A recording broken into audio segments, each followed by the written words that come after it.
Game against the Sooners, of course, takes on a great deal of importance for us. I think a lot of the people in Nebraska have narrowed it down to almost a one-game season where you can do pretty well, but if you don't beat Oklahoma, you've had a bad year. So naturally, there's a lot of heat on us to win. But all we've really asked our players to do is to go out and play the very best they possibly can. And we're not too concerned about who we're playing today. We're trying to play against ourselves and see how well we can play. And we just hope we put on a great game for everybody that's watching and for the people in Nebraska particularly. The comments of the head coaches of Oklahoma and Nebraska. College football today from Lincoln, Nebraska's Memorial Stadium. The Big 8 shootout between these two offensive giants. Number 1 ranked Oklahoma against number 4 ranked Nebraska. This ABC Sports Exclusive is brought to you by Tuborg Gold. When you go for beer, go for the gold. Tuborg Gold. By the Continental Insurance Company. And by Remington XLR, the electric shaver that shaves as close as a blade. Look at these numbers. The national ranking in total offense, yards per game, Nebraska better than 500, Oklahoma better than 480. In scoring, Nebraska 41 plus, Oklahoma 40 plus. So it has to be an offensive show, you would think, this afternoon here in Lincoln. And hello again, everybody. I'm Keith Jackson. And having come from Las Vegas last night to Lincoln, Nebraska, I have found a 40-degree drop in the temperature. It is cold. The winter has gone south. I mean, the weather has gone south, or whatever it is. It's cold enough to make a brass monkey clink, I'll tell you that. And the wind is continuing to whip across the open countryside here and will definitely be a factor before the day is done. This will be the 99th consecutive sellout here at Memorial Stadium for University of Nebraska football. A remarkable record that goes all the way back to the second game of the 1962 season. Some of the factors surrounding this ball game. That's first place in the polls for one. There's the Big 8 Conference title for another. And the trip to the Orange Bowl, which could set up the possibility of a national championship game on New Year's night. There's also a thing called bragging rights out of this part of the country in this game between Oklahoma and Nebraska, and that has a great deal to do with recruiting. And underlying all of it is the simple fact that the Nebraska Cornhuskers have not beaten the Oklahoma Sooners since 1971, and that does not make your winter warm. The quarterback is Thomas Lott, but you see his average. You know he's carried the ball a lot. Sims at an even 1,400 yards, but look at the average per carry. King, the fullback, averaging just under 8 yards per carry. King, of course, is a great fullback, and he was a halfback. All 4 of these backs weigh close to 200 pounds, and they can move with that football. Let's look at the man who pulls the trigger for the Oklahoma offense. Number 6, his name is Thomas Lott, and he is a very good one. Barry Switzer says that Thomas Lott is the finest wishbone quarterback ever to play at Oklahoma. And here's the reason why. Barry says he can explode off of the fullback fake, and he's a strong enough runner to turn down the field and make yardage. Run through arms right here. Watch him explode outside the block, turn up the field with those powerful legs, and make yards. He is something to behold to see in this wishbone offense. But the pass also becomes a very serious part of their arsenal. When you defense the run, 9 out of 10 plays, you're vulnerable to pass. On this particular play, Kimball got in behind Texas for a touchdown. Now, here's the man, number 20, Billy Sims. Billy Sims, according to Barry Switzer, is the finest back he's seen in a long, long time. Look at the power in his legs. Barry says that this is his key. He's built himself up from 180-pounder to 205, working on weights, and it's just a mismatch when he gets in the secondary. Watch his quickness right up the middle. When he goes into that secondary, a poor defensive back, one-on-one, has no chance. 4.5 speed, 205 pounds, a great player. But you don't get too involved with Billy Sims because this fella, Kenny King, will break your back. The first option of the wishbone is the handoff to the fullback. One missed tackle, 9.6 speed, and Kenny King, and watch out as he did here on this play against the University of Texas. But you get preoccupied with the 3 we've shown you, and here's a big sophomore, David Overstreet, that has plenty of tools, too. Overstreet, 4'4", 192 pounds, and watch this young sophomore use his blocking of Billy Sims, who Barry says is also a great blocker when he doesn't have the football, a good player. But Sims knows how to run. Overstreet gained 7,000 yards in high school. So those are the 4 backs that operate behind this big Oklahoma offensive front, and there are all kinds of people playing up in the offensive front who at one time or another were involved in the 40-yard sprints themselves, 250 60-pounders who knocked down a 4.7. About the defense now. People have said the one weakness of this Oklahoma team might lie within the defense, but that's a hard sell to me because you're looking right up the middle at 3 All-Americans. Nose guard Reggie Kinlaw and 2 linebackers, George Cumbie and Darrell Hunt. And this fella Kinlaw is a horse. Kinlaw makes tackles all over the field. He's really a linebacker playing nose guard. He was a great one in high school, but he makes All-American because he can roam the football field. He can make tackles on all sides of the field. And this is what Barry said worries him because he's afraid that they will hammer the ball right at these 3 All-Americans. How unrealistic can he be? It is oftentimes said that a college football team to a large degree reflects the character, the temperament, the personality of the coach. This Oklahoma team is a loose football team. They frolicked through the Friday afternoon drills yesterday. In fact, there were no drills. But it's a team that is well prepared, and it's a team put together by the next young man, Bill Fleming, talks to Barry Switzer.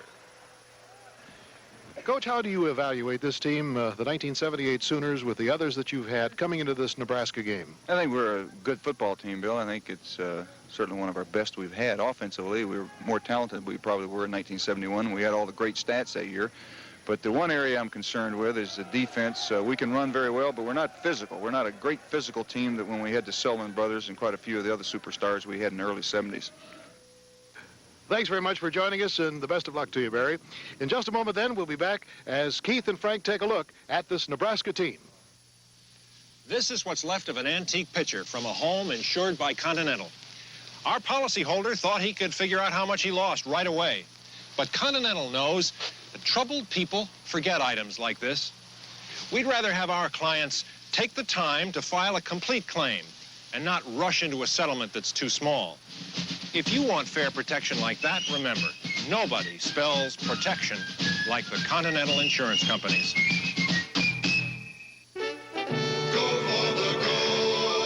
Danish heritage of American brood. Oklahoma against number 4 ranked Nebraska from Lincoln today. And now a look at the Cornhuskers, Frank Broyles. To me, the offense of Nebraska under Tom Osborne has always been one of the most imaginative. The one exception I would suggest would have been the opening game this year against Alabama, in which the Crimson Tide just shut them down completely in Birmingham. But also, obviously, there have been some rather dramatic changes made. I think the biggest change has been the development of the offensive line. This type of offense, the I formation, is a slow developing. You have to have big offensive linemen that can sustain and maintain their blocks, and that has been true in the last few ball games. Also, Keith, and we talked about this, the prominent role of their wingback, Kenny Brown, not only as a pass receiver, but as a ball carrier. This gives them the misdirection that the I formation is historically famous for. And then their tight end, Junior Miller, number 89, who has second leading receiver in the Big 8, has caught 25 passes for over 20 yards.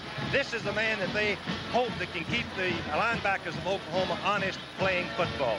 What you're telling me now is the guys who play the offensive position in the trenches, you want them to be patient as well as anonymous, huh? I don't know about that, but when you look at them, as I did yesterday, they look great. They are impressive.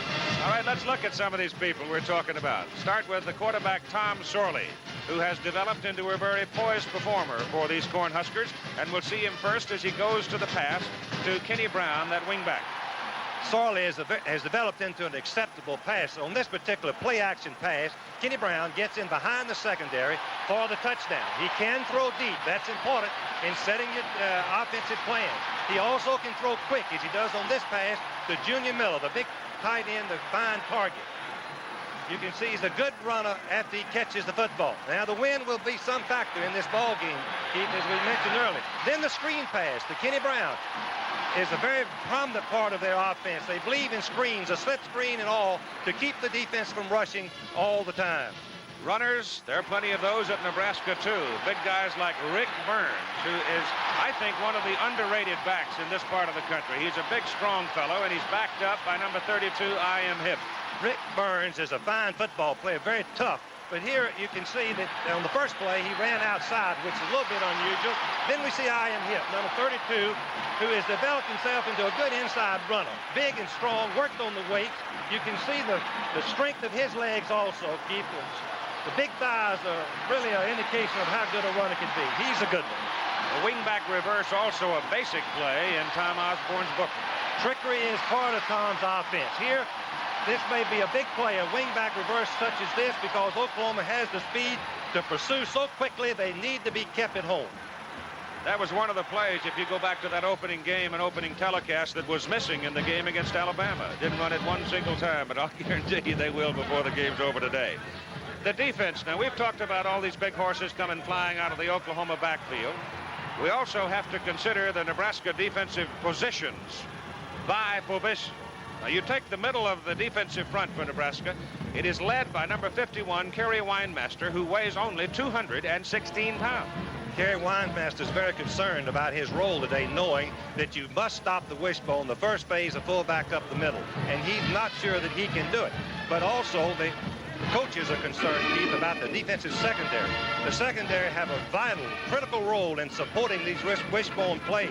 They're more like linebackers, and they're not very physical. They're small for the backs that we see in football today. Point being amplified, I think, by the fact that Fisher, a cornerback, comes in at 165 pounds, and their rover or monster man, Pillen, weighs only 183 pounds. They've got to be taken on running backs that weigh over 200 and who can really, truly fly.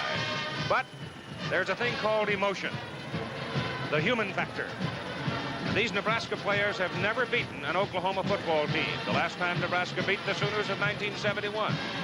The players obviously feel strongly about this, which is why we turn to them for their reaction on the eve of this big game. This game is probably the most meaningful game to myself and probably the rest of the players on the team. It's been since 1971, since we beat Oklahoma. That was our national championship year. We feel this is a year that we can't accomplish it. Our goal is to win the Big 8 this year, and we feel that if we win this game, we will, and it will enable us to go to the Orange Bowl, which is in Miami, which has been a team goal. I think that this Oklahoma game, you know, it means an awful lot to us because there's so much at stake, but it's been that way every year, and we're just going to go out and play as hard as we can and get rid of this so-called jinx what people are saying that Oklahoma has over us and prove to people just what kind of football team we do have. We felt like that it would probably come down to a shootout with Oklahoma, and sure enough, that's what it's come down to. And we just feel like that if we execute properly, that we'll win the game and we'll win the Big 8 championship, and a lot of our goals and a lot of our dreams will be fulfilled. We're going to play Oklahoma, and we're going to beat them, and we're going to just go right on and play Missouri, and we're going to win the national championship. And then now I can go and, when I go home to Texas, I can speed through Oklahoma and get a ticket and show them my Nebraska license. Why did I go too fast? The players and their opinion.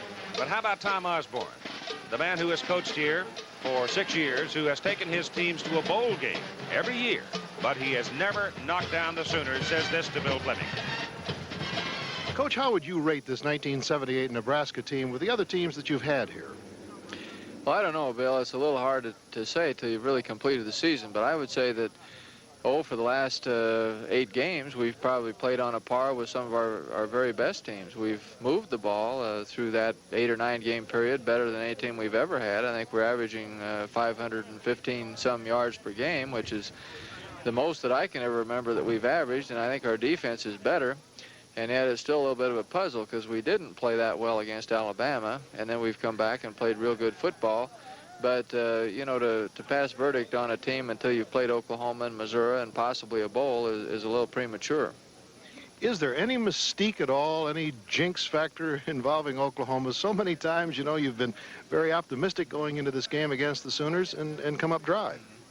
Well, I don't know. I think probably the biggest jinx they've had is just they've had great football teams. You know, over the last 7 or 8 years, they've won 80-some and lost only 7 or 8. And so even though we have not been very successful at beating them, nobody else has either. And they've had some great athletes. You can talk about luck or jinx or whatever you want, but I'm afraid that you have to just say that maybe it's been more of an ability factor than anything else. And we've had 1 or 2 games where they've had some good fortune, but they've also had the great athletes to bring it off. They've had the speed. And whereas some of the plays that have turned into 40, 50-yard gains for them with their athletes might have been 10-yard gains with somebody else's athletes. So they're a very talented football team. And I would say that this year Oklahoma is probably the best offensive team I've ever seen them have. And defensively, they're very much on a par with some of their better teams. Okay, Coach, thanks very much for joining us. The best of luck. Now, let's go back to Keith Jackson for more of the pregame activity here on the field. Thank you, Bill. And always bottom lines out at that, doesn't it? People and ability. Right now, we're going to join the University of Nebraska band here on windswept, cold Memorial Stadium for our national anthem.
For the shootout, this exciting football game between the top two offensive teams in the nation, Nebraska and Oklahoma.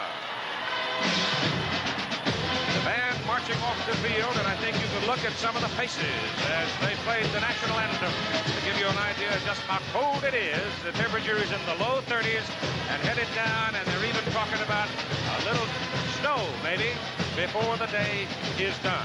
But winter has arrived in Lincoln, Nebraska. But everywhere you look this afternoon, it is red. The colors of the Sooners, of course, very much involving red. And you walk down the streets of Lincoln and yell, "Go Big Red, you're safe." Because I don't know who you're talking about. As long as you don't say Sooners or Huskers, then if you get that definite about it, you can get somebody after you. But it is a festive afternoon as we get ready for the very important Big 8 conference game, the important game nationally between Nebraska and NCAA football today from Memorial Stadium in Lincoln, Nebraska, Oklahoma and Nebraska. The Swift Sooners will be led by the great Billy Sims.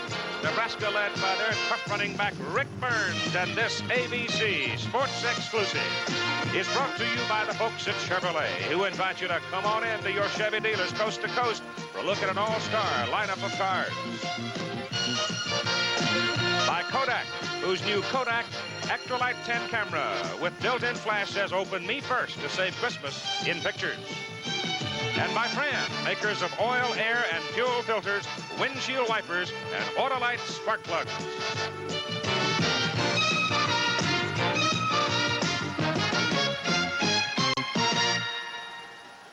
This is what college football is all about. When you can get a couple of teams with those kind of numbers matched up close to the end of a season with so much more to come for each of them if there is to be success. Oklahoma first in both the major polls, Nebraska fourth in both the major polls, and over the last 6 years there's all kinds of numbers you can play with as the Sooners wearing white come into the stadium. And you look at Oklahoma's record, you can see that only two teams really gave them a lot of trouble. The opener, Stanford, when Stanford had the ball in the end zone as the gun went off, a possible winner. After the Texas game, the Sooners were sore and beat up, and Kansas almost got them as Oklahoma pulled it out by a single point. But since that time, they have not been breathing very hard. The University of Nebraska Cornhuskers playing here at home. And when they start out of the tunnel, I think you will hear the whole middle of the country rattle a little bit because here they come, and here's the sound.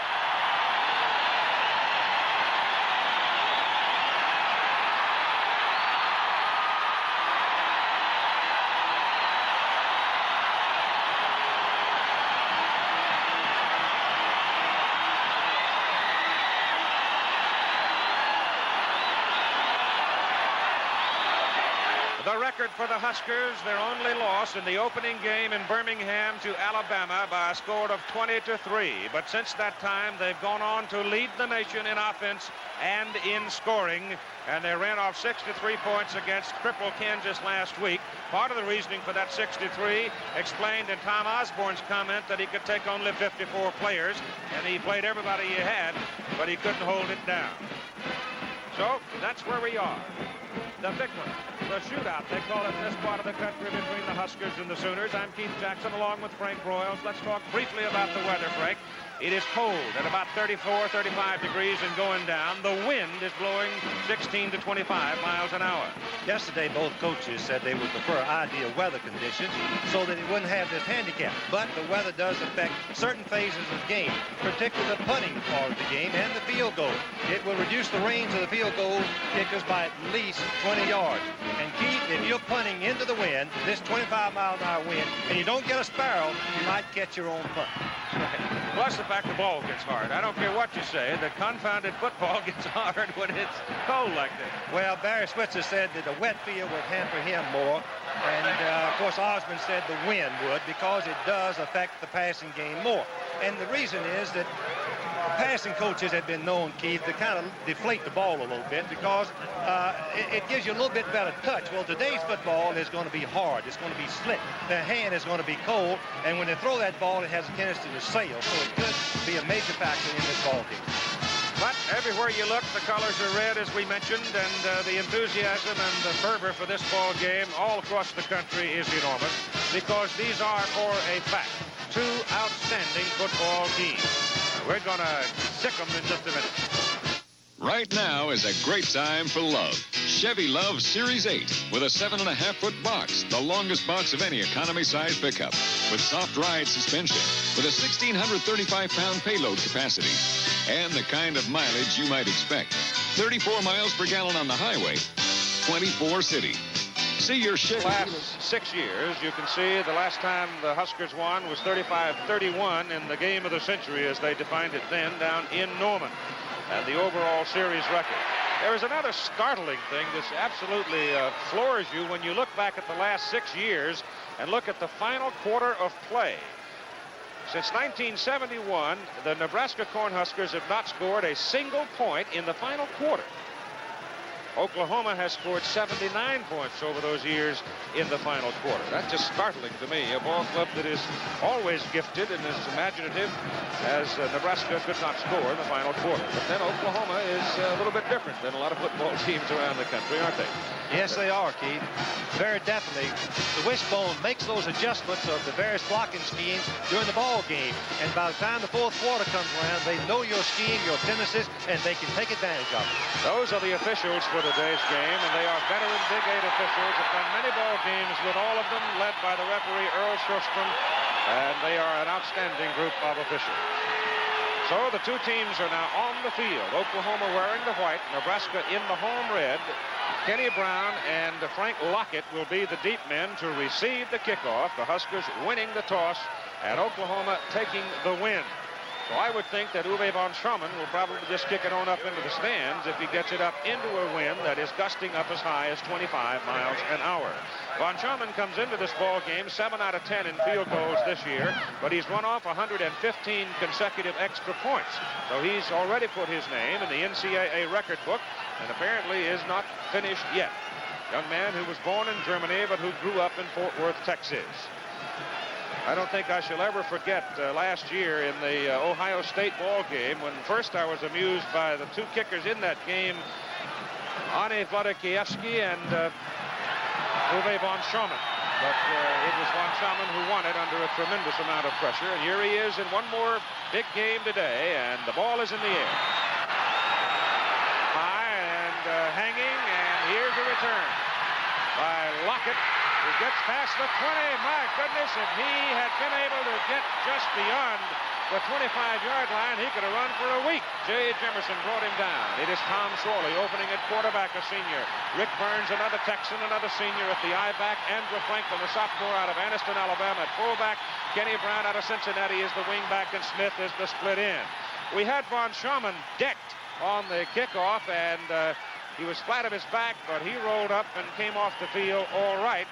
And we have another Sooner down on the field. It looks like it's Freddie Nixon, number 11, who is the backup man to Billy Sims at the left halfback position.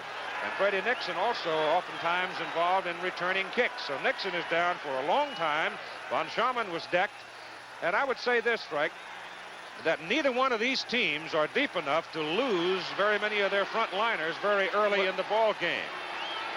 You see Nixon, number 11, coming in here to make the play on the ball carrier, and he literally ran into his own man and deflated him.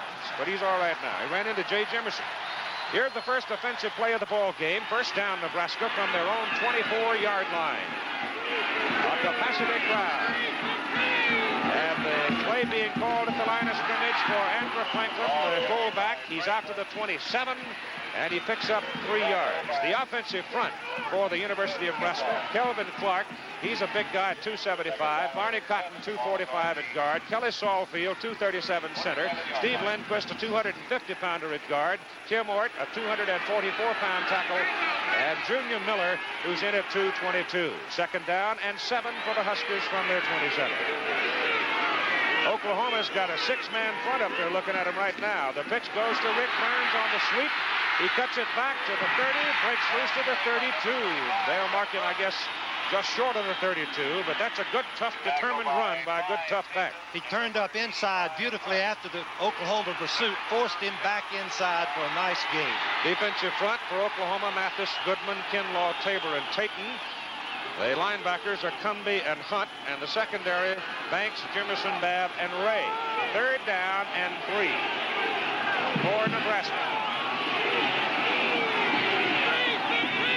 They send Kenny Brown, the wingback, in motion, give it to Burns to the tight side of the field, all the way. Oh, how, as Reggie Mathis, number 58, read that play from the very beginning, held his position, and then when the play came to him, he was right there to do it. He got off of the best blocking tight end I think the Big Eight's had, Junior Miller. He released and went right out the line. Instead of cutting back, the tailback went outside for no gain. And now, as Nixon is back in the ball game, having been shaken up on the kickoff to return the punt, Smith has got to kick the ball into a 20-mile-an-hour wind. And Oklahoma figures to get good field position. So Smith hangs it up there pretty well, and a fair catch is made by Basil Banks, number 17. And the Oklahoma Sooners get the ball at their 38-yard line. Thomas Lott will open at quarterback, the senior out of San Antonio. Billy Sims will open at the halfback, a junior out of Hooks, Texas. From Big Sandy comes David Overstreet, and Kenny King is from Clarendon. All Texans, and then there's a Californian that split in, Bobby Kimball from Camarillo. First down Sooners at their own 38-yard line, out of the wishbone. And the Huskers bore in and get locked behind the line of scrimmage. How about that, Keith? Penetration on the first play. That destroys the offense of the wishbone. Oubre opens at tackle. Tabor is at guard for Oklahoma. Farthing is playing center for the Sooners. Greg Roberts, one of the really good ones in the country. He's a Texan. Sam Clappin out of Stillwell, Oklahoma at tackle, and Big Victor Hicks is at the tight end. Second down and 13. And the movement is out to the 40 with Billy Sims, who's at 205 pounds, carrying the ball. And so it brings up now third down and 8. Defensively for Nebraska, Lawrence Cole and George Andrews the ends. Horn and Pensick the tackles, and Weinmasters in the middle. The linebackers are Dunning and Coons. The secondary, Fisher, Means, Hanson, Pillen. Steve Rhodes is back in the game. First game since Texas. And Thomas Lott will put it up, looks for Rhodes, throws, and can't hold on. That's what I meant about the ball being hard. On a hot, warm, sticky day, he might have picked it off the turf. It was a very simple pass to hit, one that Lott has had good consistency with, but Keith, the ball did sail. It went too far to the left, incomplete. And so the Sooners are unsuccessful in their first offensive possession. And in 8 of their 9 games this year, Oklahoma has put a point on the board either in their first or second possession. Now the punt. Darrell Ray, defensive back, does the kicking. Brown and Lockett, deep backward grab. Hangs it up in the wind. It's not a very long kick, and it takes a Nebraska bounce and will spin dead at about the 25-yard line. With 11:51 to go in the first quarter, Nebraska gets the ball for the second time, and there is no score. Tom Osborne, a man who has not beaten Oklahoma in the 6 years he's been here as the head coach. The Huskers have the ball, first down at their own 25. The same unit lines up offensively as we had in the first series with Sorley handing the ball to Andrew Franklin, the fullback. And Franklin, an Alabama, goes all the way out to the 35. He is very close to a first down before Darrell Ray and Basil Banks can gang up on him. Keith, that's just second effort with Franklin on a straight handoff. He cuts back out there after getting a little penetration in the secondary. Watch him, just second effort, right away from Kinlaw, and finally Mathis brings him down. It is second down, less than a yard for the first down for Nebraska. Will they gamble here? The Sooners are in tight. Nope, they'll not put it up. They give it to Rick Burns, and Burns fingers over the left side. He's down, that fumble. Nope. He was well down before the ball came loose. Reggie Mathis brought him down, and watch the work in the line by the Nebraska offensive people against the Oklahoma nose guard, Kinlaw. The center and left guard, Keith, are going to double team Kinlaw. He merits double team, and watch Franklin take on Humphrey and the determined running effort by Burns. First down, Nebraska at the 42. Franklin again. This time they stack him. Ball carried by the 42 to the 44, where Mathis and Goodman make the tackle for Oklahoma. And Goodman, a junior out of Garland, Texas, has been playing very well defensively for the Sooners. He's moved right up behind Kinlaw as the leading tackler. 4 straight runs right up the middle, which Barry said he was afraid of this. His team is not as physical. Inside is the Nebraska offensive line. Well, you thought he was putting you on. I did. Second down at 8.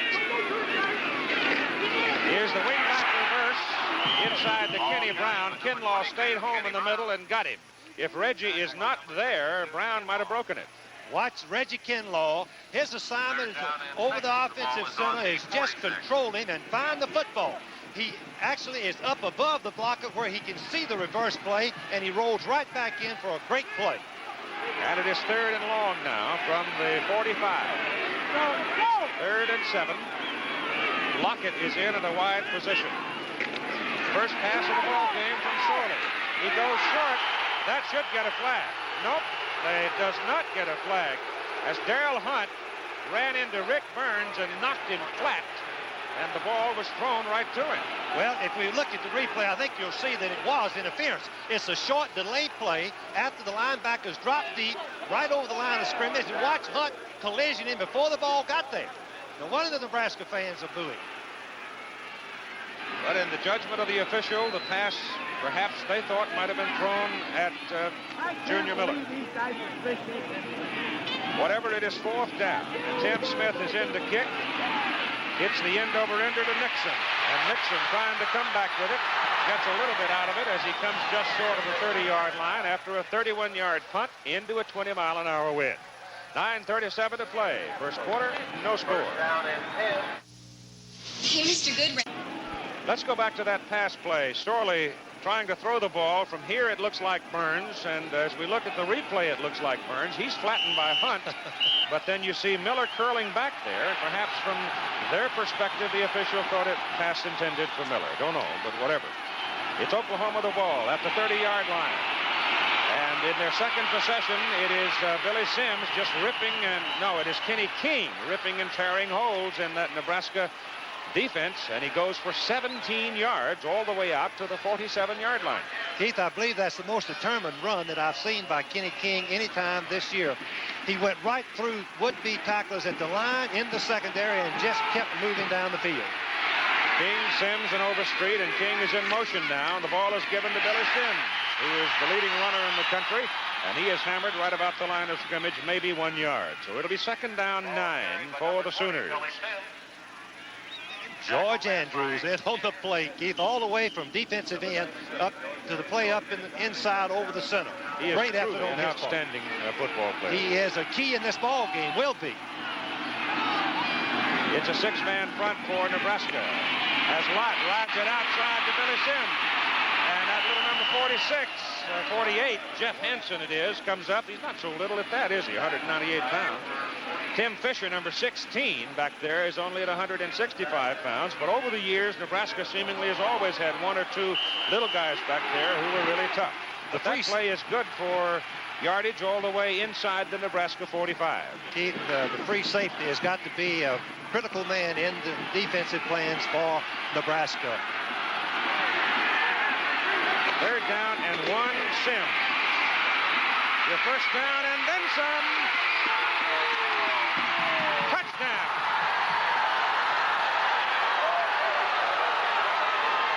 You don't think he's a runner? Oh, my goodness. How many men would you think tried to tackle him, Keith?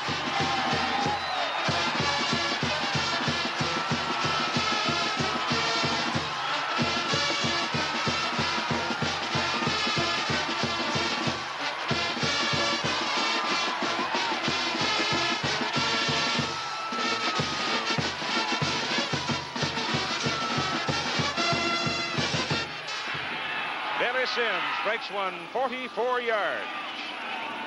And he may very well put his name in the record books before the day's done. He's gone for 200, 3 consecutive games, and Von Schaman drills it way up into the stands. 116 consecutive extra points now by Von Schaman with 8:09 to go in the first quarter. We look at the touchdown run by Billy Sims one more time. Look, Keith, it was short yardage, and the safety man, 48, Hansen, missed him in the line of scrimmage. But look at the strength of his legs as he just goes through those mismatched defensive backs. He's much stronger than them, and then turns on the speed for the touchdown. 3 Huskers had their hands on him, 3 of them, and includes one George Andrews, who's a big, strong defensive end, as good a defensive player as you'd want. 225 pounds, and the referee got in his way just a little bit. I believe the referee prevented Andrews from making the play, but Sims, watch it right here again. Andrews, 225 pounds, can't quite get it. The ref got in his way. Good block by the ref. But what a run that was. And it's 7-0, 70 yards, 4 plays, took 1 minute and 28 seconds. Kenny Brown and Frank Lockett will be the deep men now for the Nebraska Cornhuskers as Von Schaman puts it on the tee. And Oklahoma is working with the wind here in the first quarter. That was Switzer's plan. He wanted to win the first quarter where he could have field position, scoring opportunities, and score first in this big game. Kicks in the air. It's Kenny Brown. Out to about the 23-yard line, where he's brought down by Gary Lowell. Bill Fleming will be with you at halftime. Bill will also be bringing you up to date on scores as they come in. And the temperature is settling. It's a night for the far in Lincoln, Nebraska. Billy Sims.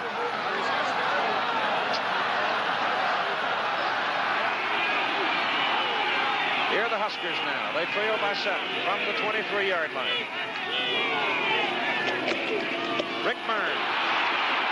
Barrel 185, hits him high. But there's somebody underneath the stack that really locked his legs, and it's John Goodman, number 72. Following our game from Lincoln today between the Sooners and Cornhuskers, second half of the doubleheader, and those are the games in the areas of the country where you will see them. And many of them will have a good deal of meaning into the ultimate fortunes of the teams involved for 1978. Second down and 2. It's Burns again, and Rick Burns, one of the more underrated running backs, I believe, in the country. He is really a fine running back. Jimerson is out of the lineup now for Oklahoma, and Richard Turner has gone in there. They've pretty much put into what amounts to a goal line defense. They go to the 8-man front, 2 linebacker, 3 deep when they feel like Nebraska's running right up the middle. But the Huskers blew them out, get a first down at their own 36-yard line. Andrew Franklin, the big fullback. And Franklin pounds his way to the 41. The strength of the offensive line is now coming into effect. Watch number 85, Darrell Hunt, All-American, 120 tackles already this year. Has to take on the block of the fullback normally right there and then get off the fullback and make the tackle on Burns, number 39. Franklin, I'm sorry. Second down and 5 from the 41 for Nebraska. Burns on an option. Missed the man. He threw for Miller, but he had Brown wide open. Brown was out there all by himself. Mike Babb, the strong safety, had dropped back to cover Brown, and he was a good 7, 8, maybe 10 yards from him. Running pass is still the most difficult play to defend in football, particularly with a back like Burns throwing it. One of these days, somebody's going to come out with a couple of old-fashioned single wing plays. Quick kick. Third down, 5. Burns in motion. This time Sorley will throw it. He shoots it to Junior Miller. Intercepted. George Cumby, the linebacker, gets the football. He was off Miller's hands, and Cumby was right there to catch it. Cold hands. Keith, we talked about effects of the passing. Watch Miller, a little quick pass in front of the cornerback. Goes right through his hands. He took his eyes off it, but the ever-alert George Cumby, All-American, picks it up. A former fullback, protects that football, gets down on the ground, and gives the offense a chance. Here's another view. Just a little quick pass outside the linebacker for the cornerback. Good alert effort on Cumby's part. First down Sooners at their own 47-yard line. Thomas Lott keeps it to the 50. Lawrence Cole, defensive end, number 81, made the stop. Second down.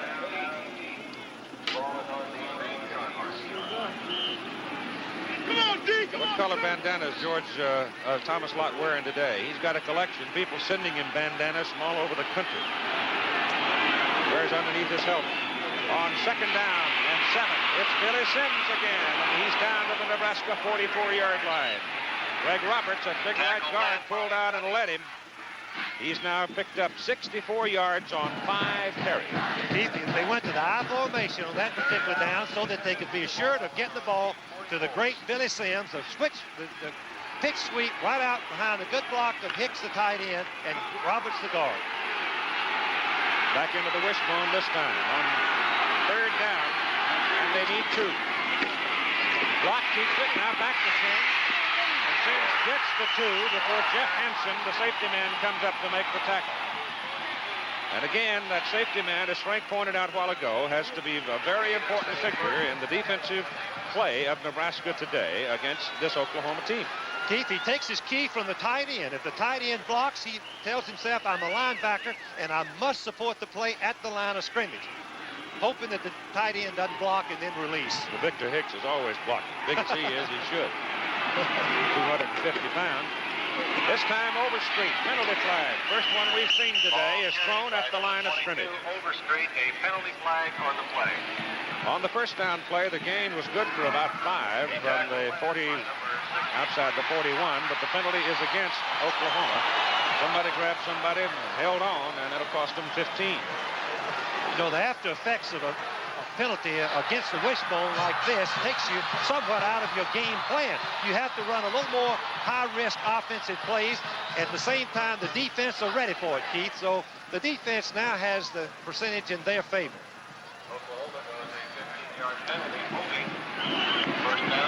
Ball is moved just back inside the Oklahoma 45-yard line. They play on the artificial surface here at Lincoln. Pitch is wide outside to Overstreet. Gets away from one Nebraskan. Finally, he is shoved out of bounds by Jeff Hansen. Andy Means was back there. Couldn't quite get him. There again is the strength of those Oklahoma running backs, the blazing speed, the explosiveness, and yet they are strong enough to just use the stiff arm, something we don't see very much anymore. Those are the scoring quarter totals. You can see the Sooners have put a lot of points on the board in the first quarter. They lead here 7-0 with 4:54 to play in the first period. Second down, long. They've got to go to the Nebraska, inside the Nebraska 32 for their first down. Lott keeps it up the middle, and he is chucked down at the Oklahoma 49 by Bill Barnett, a defensive tackle out of Afton, Minnesota. That was a Sooner touchdown coming on a 44-yard dart by Billy Sims. Keith, that was a triple option, trying to set up with a flare back, something unusual for Oklahoma this time of the year. They were trying to get the pitch to Sims, but Nebraska would not let it happen. The football is sitting at the 49-yard line of Oklahoma. They need, on third down, just about 17 yards. With Bobby Kimball wide to the right, Sims in motion, Lott back to throw. He runs out of time. Fumble. Sooners cover it. Jody Farthing, the center, covered the ball right about the line of scrimmage. There were two Huskers there, but they could not get to it. Pass protection is the one thing on long yardage, obvious passing downs, that the Wishbone has trouble with because they work on the run. They throw the ball, the run plays 9 out of 10 times, but you see what Lott can, how he can improvise, but somebody knocked that ball loose, but ever alert, Oklahoma got it back. So it is fourth down. Darrell Ray is in the kick. This time he kicks with his shoe on. Took it off and kicked in his stocking feet the last time. A fair catch is called back at the, well, let's call it the 12-yard line after a 34-yard punt. 7-0 Oklahoma. Tomorrow night, Sunday night, here on ABC, a couple of, as we call these last night, heavyweights in Nebraska. Well, you got a couple of NFL heavyweights, the Steelers and the Rams, to go at it at 9 Eastern time here on ABC tomorrow night, Sunday night. We'll also have a game Monday night. Here's the pitch to Rick Burns. Fumble! Uh-oh! There is the one thing that terrifies you. You're back in that area of the field where you must be careful. The hard hit put on by Basil Banks. John Goodman, the ball comes loose from Burns, and Oklahoma covers it just inside the Cornhusker 14-yard line. It was Goodman that knocked it loose. Burns is cutting back inside on the sweep play. When he turns back, he should protect the ball. Number 74, Goodman, knocks it right loose. A big break for Oklahoma. Banks covered it, and just short of the 13, or inside the 14, it's first down Sooners. They lead 7-0, and the handoff to Kenny King. He's close to the 10. George Andrews and Bruce Dunning, defensive end and linebacker, make the stop. Key football players on defense against the Wishbone, the linebackers and the defensive ends have to get involved in most every play. Otherwise, it's downtown. 3 minutes to go in the first quarter. The Sooners have the ball just short of the 10. Second down. Nebraska's turned it over to the Sooners. One time already, and that was the second time. And here's Billy Sims. They had him way back upfield, and look where he wound up. Sims was all the way back at the 17-yard line where number 29, Jim Pellin, had a shot at him and couldn't bring him down. That's the mismatch we talked about. Is the quick pitch out of the I formation. Sims has to be forced outside. He'd like to cut back. Watch Pellin try to make the play. First Andrews, 96, can't get him down. 16 coming up to try to help. Watch the power in his legs right here. It is third down at the 11. Lott has it. Fumble. Nebraska gets it back.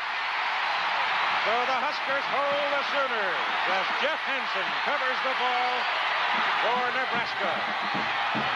Lee Kuntz, number 38, the senior out of Golden, Colorado, popped him and the ball came loose. Leather football, when it's cold, it's slick. It's hard to hold. Watch it. It's a counter option, but if you watch Lott, he does not put the ball away. He's carrying it with one hand. Look at it on his left hand. The Oklahoma, the only team, Keith, that let you get away with that, but they have such ability they can. Nebraska now from the 7-yard line. Gives it to Ian Hip in the ball game for the first time, and he breaks it out for a first down. With 2:25 to go in the first quarter. If Nebraska can pick up a couple of first downs and move the ball out here, then the quarter's going to end and they'll get the win. And they would be fortunate not to be more behind than a 7-0. The after effects of a fumble. There we see him coming out, bruised his ankle, did a little bit of turn, twisted it just on that last play. First down at the 18-yard line for Nebraska.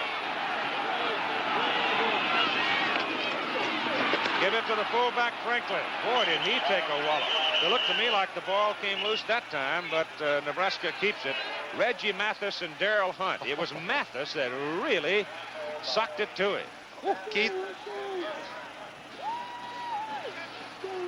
So you see the Huskers trying to hold on to the ball and keep possession so they can turn it around and go the other way. You can see how much the wind is blowing, about 20 miles an hour.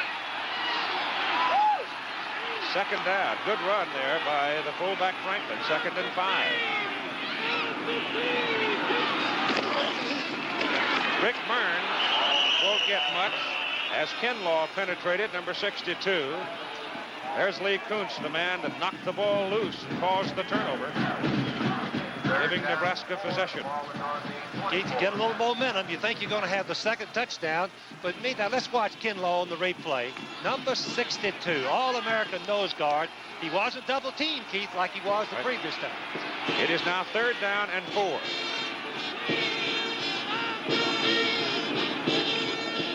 Sorless pass. Good to Lockett. First down. Penalty flag. Going to get a face mask, I think, and that'll tack on 15. Basil Banks was over there. Keith, it was pass interference. They'll take the play, but that was a daring call. Take my hat off to Tom Osmond. That is a dangerous play to be throwing right there. I thought somebody had the face mask there for a minute, but I guess not. Just interference. It's a throwback with a cornerback playing man for man right close to him. It could have been intercepted, but a great call by Tom Osmond. So that gives Nebraska a first down out at the 34, and now only a minute left to play in the first quarter, and the Huskers will have the wind at their back. They only trail by 7, and I say that because they're the top scoring team in the country. Rick Burns with a good surge by the right side of the offensive line gets another big gain. That's Salfeld, Lindquist, and Ort doing the work on the right side. They are very, very impressive, and so is their fullback, Franklin, Keith. On these plays, he's nothing but a blocking back, and he's doing a great job. That was a gain of 5 more yards out to the 39. Kenny Brown comes to the open side of the field for the Huskers.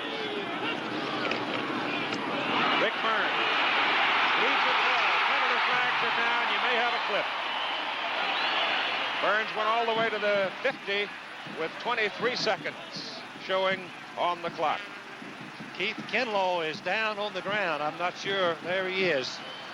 Maybe it's just the breath knocked out. It's going to be a holding call against Nebraska. So that's going to nullify that big gain by Rick Burns. But what a hold he had over the left side. That's Kelvin Clark and Barney Cotton side of the line. They're 275 and 245. And one of the big moves that was made in the Nebraska offensive front was moving Barney Cotton into a guard position, and he's responded very well. There you see the Reggie Kinlaw down on the field, and he played last year with cartilage damage in his leg, but he refused the knife, said, no, sir, I'll work it out. And in this instance, though, it looks to me like he was just had the wind knocked out of him. Watch number 62, Kinlaw. Let's see what happens. He just got chopped. You can see it looks like the center just chopped him there. And then I guess the right tackle, Ort falls on him. Yes, number 74. Johnny Lewis, a freshman, comes in to play the middle guard position now as the football is put back at the 28-yard line of Nebraska. 2nd down, and they need about 17. It's Andrew Franklin caught behind the line of scrimmage back at the 25 by that freshman from Carroll City, Florida, Johnny Lewis, who's replaced Kinlaw. So time winding down now, and Nebraska is going to be able to turn it around and go with the win. That was the last play of the first quarter. So after 1, Oklahoma leads Nebraska 7-0. For those parents who now to the second quarter of play. You can see how cold it is. The cheerleaders have gone to earmuffs.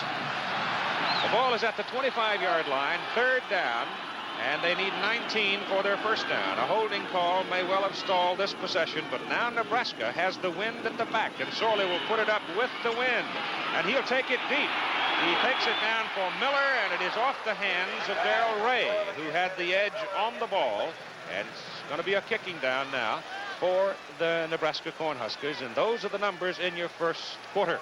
Oklahoma with Billy Sims bursting for that big gain and touchdown, but the figures are really meaningless as much as the ball game has been played in Nebraska territory the entire first quarter. Tim Smith is now in to kick for Nebraska. He's a good punter. The heat's on, and he does not get a good kick away. And it rattles around and is put down at the 49-yard line. That was only a 26-yard punt as Oklahoma sent Russell Griffiths in, and Griffiths almost got there along with Greg Selmeyer. So they put the heat on at the right time. Keith, we should give credit to the Nebraska defense. They had their backs to the wall 3 times in that first quarter, and they were able to come out with only 1 touchdown. Now they have their backs to the wall again in midfield. Oklahoma with good field position.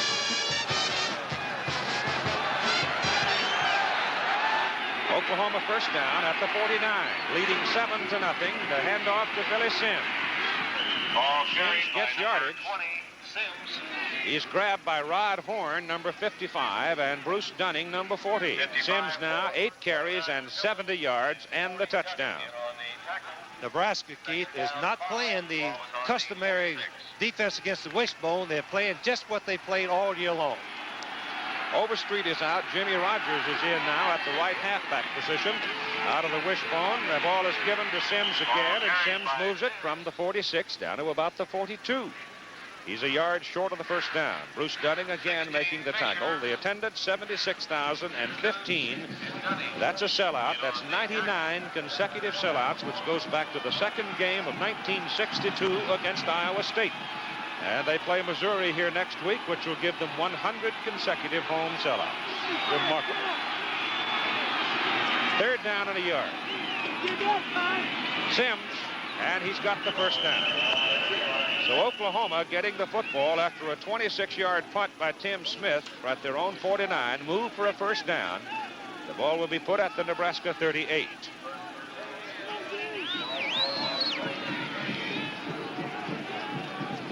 Second quarter of play with the Sooners leading by a score of 7-0. Sooners first in the nation, Nebraska fourth in the nation.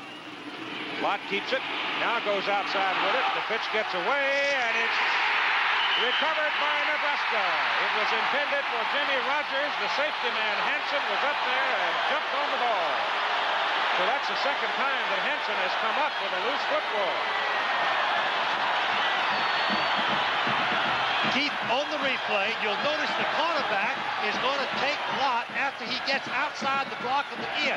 Right there is the cornerback, and the safety man is not making the play, and Overstreet made the cardinal error of watching the defensive man instead of the ball. First down, Nebraska, and the ball is given to I.M. Hip in the lineup at the I-back position or the deep back, and he runs it from the 43 up to about the 47 for 4.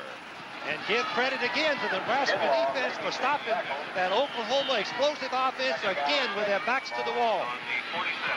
Well, the pitch that Lott gave to Jimmy Rogers really didn't give Jimmy a whole lot of help in control and getting to it. You have another new man, Tim Worth, number 25, in there at the up position out of the I formation for Nebraska.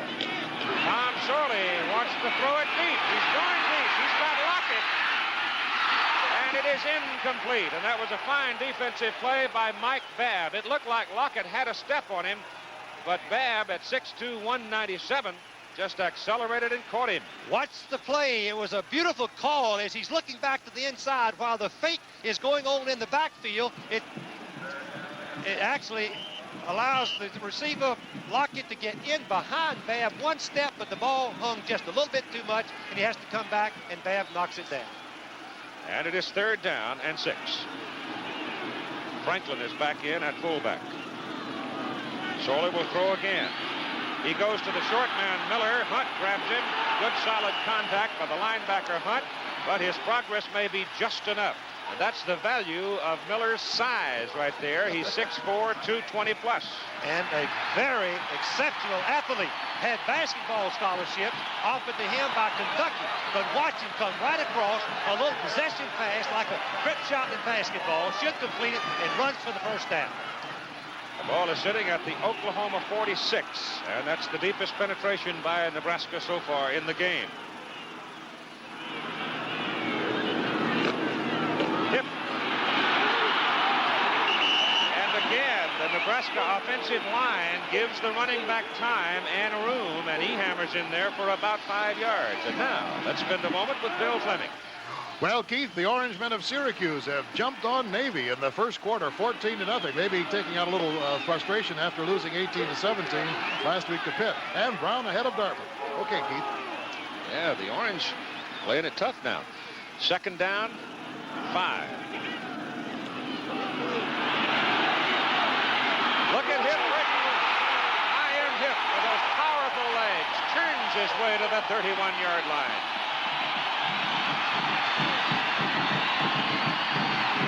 Isaiah Moses, he has not had the big year this year he had a year ago, but a lot of reasons for that. One of them is capacity for fumbling. And the coaches say he's trying to prove he's a tough runner and trying to run over people, Keith, rather than run around them. It's first down, Nebraska at the Oklahoma 31.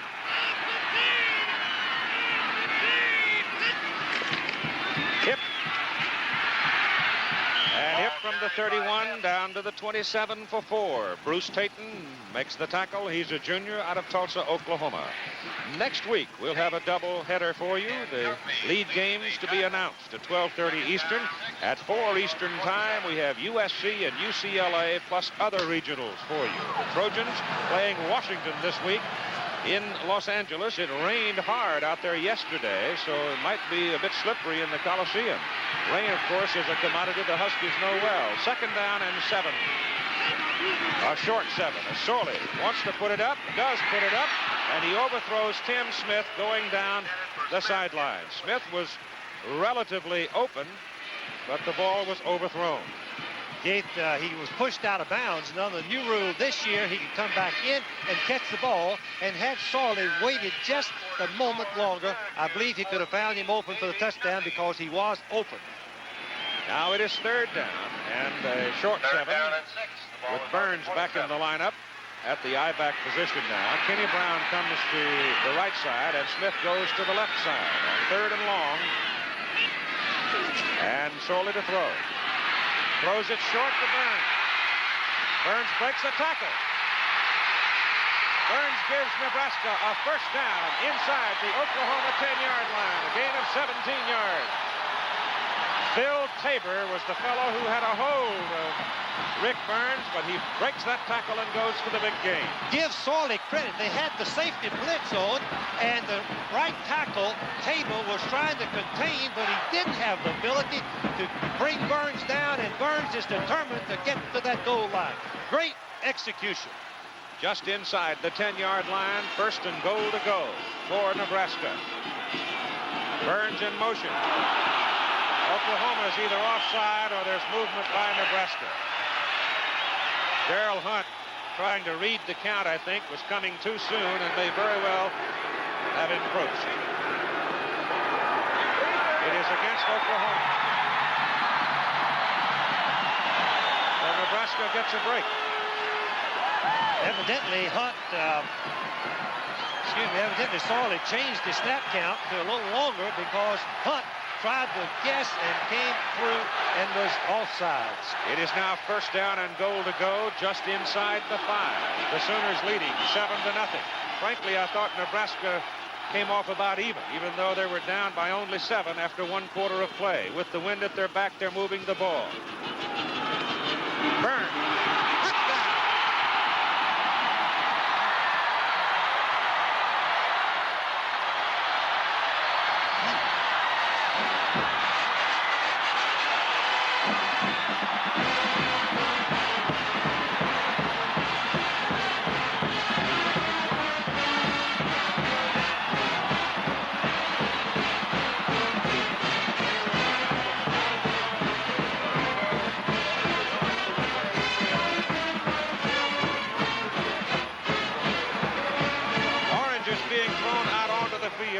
course, most everybody figures the team that wins this game will win the conference championship and go on to represent the Big 8 in the Orange Bowl. Actually, what it does right now is slow down the progress of the ball game. Here's Billy Todd now out of Sorley's hole, trying for the extra point to tie it. It's all even at 10:06 to go in the first half of play, as Nebraska is very impressive. Those numbers making them the top offensive team in the country. There's a reason for it, and the offensive line, the way it's playing right now, a great part of that story. Just tuned her up. Figured now was the perfect time, because Sears has this Craftsman Mechanics tool set on sale. 70 pieces, just $59.99. So you save over 40%, whether you get the standard, like my kid sister, or the metric, like me. I save too, but on Craftsman's big 147-piece set. It's on sale for only $219. And it's just a thing when you're ready for more than... Rick Burns, the man who said he wants to win this football game and speed through Oklahoma so he can show him his license plate, has just scored the touchdown, and the kick is good, and we're even at 7 with Kelly Phelps and Freddie Nixon, the deep men for Oklahoma. And Todd's kickoff with the win will go to Phelps. Fumbles it in the end zone. He'll have to cover it now. Oh, look at this.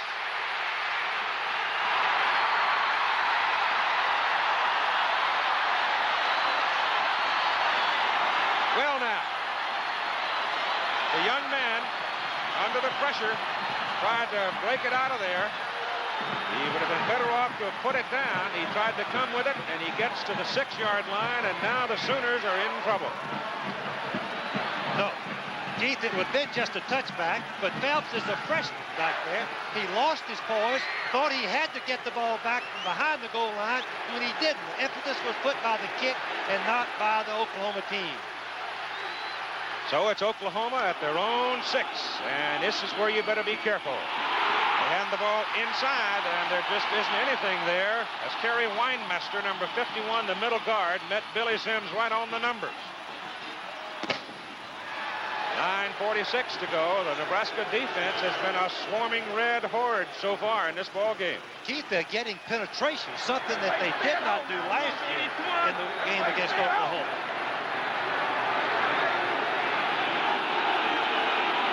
It's second down, better part of 11 yards for the Sooners from just outside the 5. They hand it inside to Kenny King, and King is hit by Dunning, linebacker, and Horn, 55, a tackle, as he gets it to the 9. So it is 3rd and long. And kicking, if they stop them here, they have to kick into the wind. Nebraska would have field position once again. With this momentum, you can sense it out on the field. Oklahoma is down.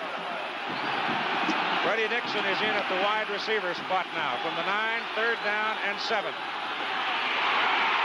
And Nebraska holds him. Now they've got to kick it into the wind. They are certain to get good field position as Kerry Weinmaster stopped the Sooner fullback Kenny King. Weinmaster, Keith, made 2 of the 3 tackles in that series. 2 good plays by the young nose guard. Only 210. Yeah, that's right. I was about to say that. Light for that position. Ray now out of the end zone. Kick is away. Kenny Brown retreating some, trying to get some help. He is collared at the Oklahoma 45. And so Nebraska's in business. First down at the Sooner 45-yard line with a score tied at 7. First time in the ball game that Nebraska has taken possession of a ball, first down, in Oklahoma territory at the Sooner 45. Sorley gives it to Franklin. Penalty flag down. Franklin goes inside the 40 to the 39, but let's wait for the penalty. You're getting tremendous blocking up front by Kelvin Clark and Barney Cotton. That time, they open the door again, and it's a procedure call against the Cornhuskers. That'll cost them 5. So it'll be back at midfield, first down and 15. That changes your offensive strategy. You had the momentum. You go right up the middle, a good investment to make those guards and linebackers stay home. but you get a penalty, and now you have to change your strategy and run some high-risk plays. Both teams now with a total of 20 yards in penalties on 2 flags with 8:04 to go in the first half. Lockett wide to the right on 1st and 15. Hip. I.M. Hip gets it to, let's call it the 48. John Goodman, number 72, is down in the bottom of that stack, along with Reggie Mathis, number 58. Mathis out of Chattanooga, Tennessee.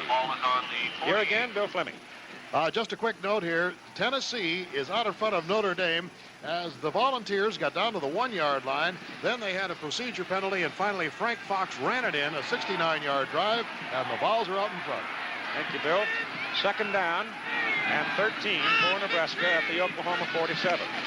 Sorley, quick pass, incomplete. Pass intended for Smith, played beautifully by Basil Banks. The cornerback not fooled a bit. That was the play, the very daring play, just a quick look in, and Banks read it quickly and drove right in front of him to break it up and nearly intercept. That was a most unusual play and a reckless play by Banks. 3rd down, 13.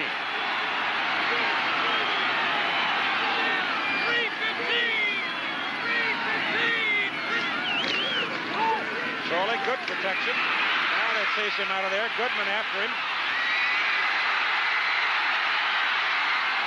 And Tom Sorley runs it inside the 40 to the 39.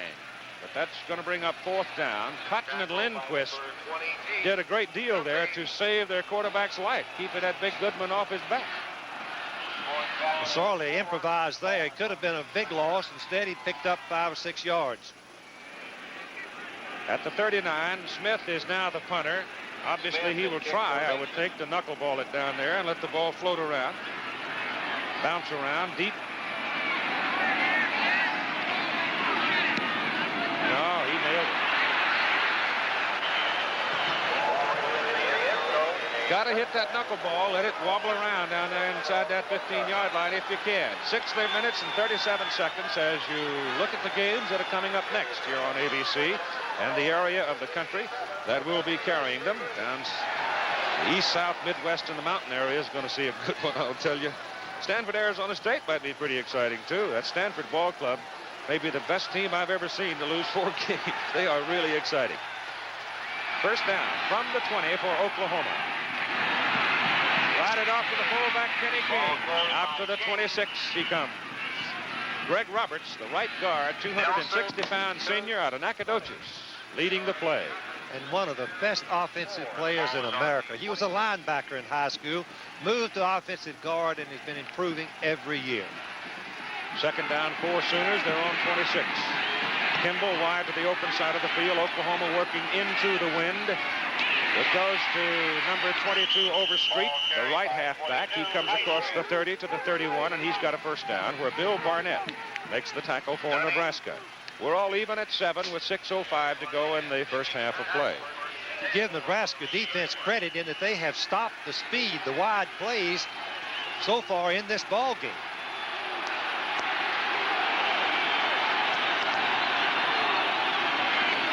Lott back to throw. Throws it just about as far as he can for Freddie Nixon, and it bangs off his hands, and it's incomplete. Andy Means was covering on the play. They made contact, however, just as the ball arrived, and Freddie couldn't hang on. They put Sims at wide receiver because he's the fastest they have. Look at him run right by the secondary, Nixon. Freddie Nixon, substitute halfback, moved over to flanker for that particular play. I tell you, if the Sooner baseball team's looking for a center fielder or a right fielder, I know a guy's got a heck of an arm. He threw that thing into the wind 50 yards. Lott, down he goes. It'll be 3rd down and about 9. Maybe 10. They're going to give him 10. Barnett again right there. He's a junior who's come in and played well along with Jerry Nelson. So the ball is just short, they mark it, of the line of scrimmage. So it is still 3rd and very long as the Sooners come up now. Victor Hicks is to the tight side of the field. Thomas Lott turns it up, and he is short of the first down. Cooch, number 38, coming across along with Andrews. Here's Bill. Keith, you'd be happy to know that it's 78 degrees in Jacksonville today. Georgia is now leading Florida 7-3 after Berger Premium put the Gators out in front 3-0. Willie McClendon came back with a 3-yard run, climaxing an 88-yard drive, so the Bulldogs are up on top. They're very much in the hunt for the Southeastern Conference Championship in the fight with Alabama. They do not play, however, this year. Darrell Ray to punt, hits it with his stocking foot, and a fair catch is called by Kenny Brown. Back at the 26-yard line of Nebraska, 35-yard punt into the wind, and time is out with 4.5 minutes to go in the first half. As we have noted, have sent Richard Turner back into the lineup, taking Jimerson out. That puts the extra lineman in there, what amounts to an 8-man front for the Sooners, as Nebraska comes up first down from just outside the 26-yard line, the wind at their back. Ball is given to Rick Burns. Burns just keeps on coming, doesn't he? Boy, what a game he's having. He's out there to right about a first down, close to the 37-yard line. It's a great second effort on his part, Keith. As you mentioned, he's determined, and he's going in there and going to run over and be his own blocker, as the coaches say. After he runs out of blocking, he becomes his own blocker. At the 36, they're just a half a yard short of their first down. Let's see if Shirley elects to put it up on second and short. Nope. Burns again. Over the top goes Rick. First down. Huskers at their own 42-yard line. A ball game that is all even at 7-7. And Nebraska, working with the wind at their back, is a very dangerous football team because they are a bunch of freewheelers. Keith, the Oklahoma defense are double covering their wide receivers and watch for the tight end or the wing back breaking in the middle if they go to the passing game. From the 42, first down. Burns again. Rick is out close to the 45. George Cumbie, linebacker for Oklahoma, led the tackle. Penn State scoreless in the second quarter against North Carolina State. North Carolina State played them a great game last year. Yes, they did. Ted Brown had a Super Bowl game against Penn State last year. Second down, call it 7. From the 45. Franklin, the fullback, breaks it. First down, Nebraska at the Oklahoma 47. Right behind Clark and Cotton, the two outstanding offensive linemen, opened up a gaping hole, Keith. 71, Steve Glenn is in that offensive front now, 250-pound senior out of Pony City in Nebraska. Ball is near the Oklahoma 47-yard line. First down, Cornhuskers.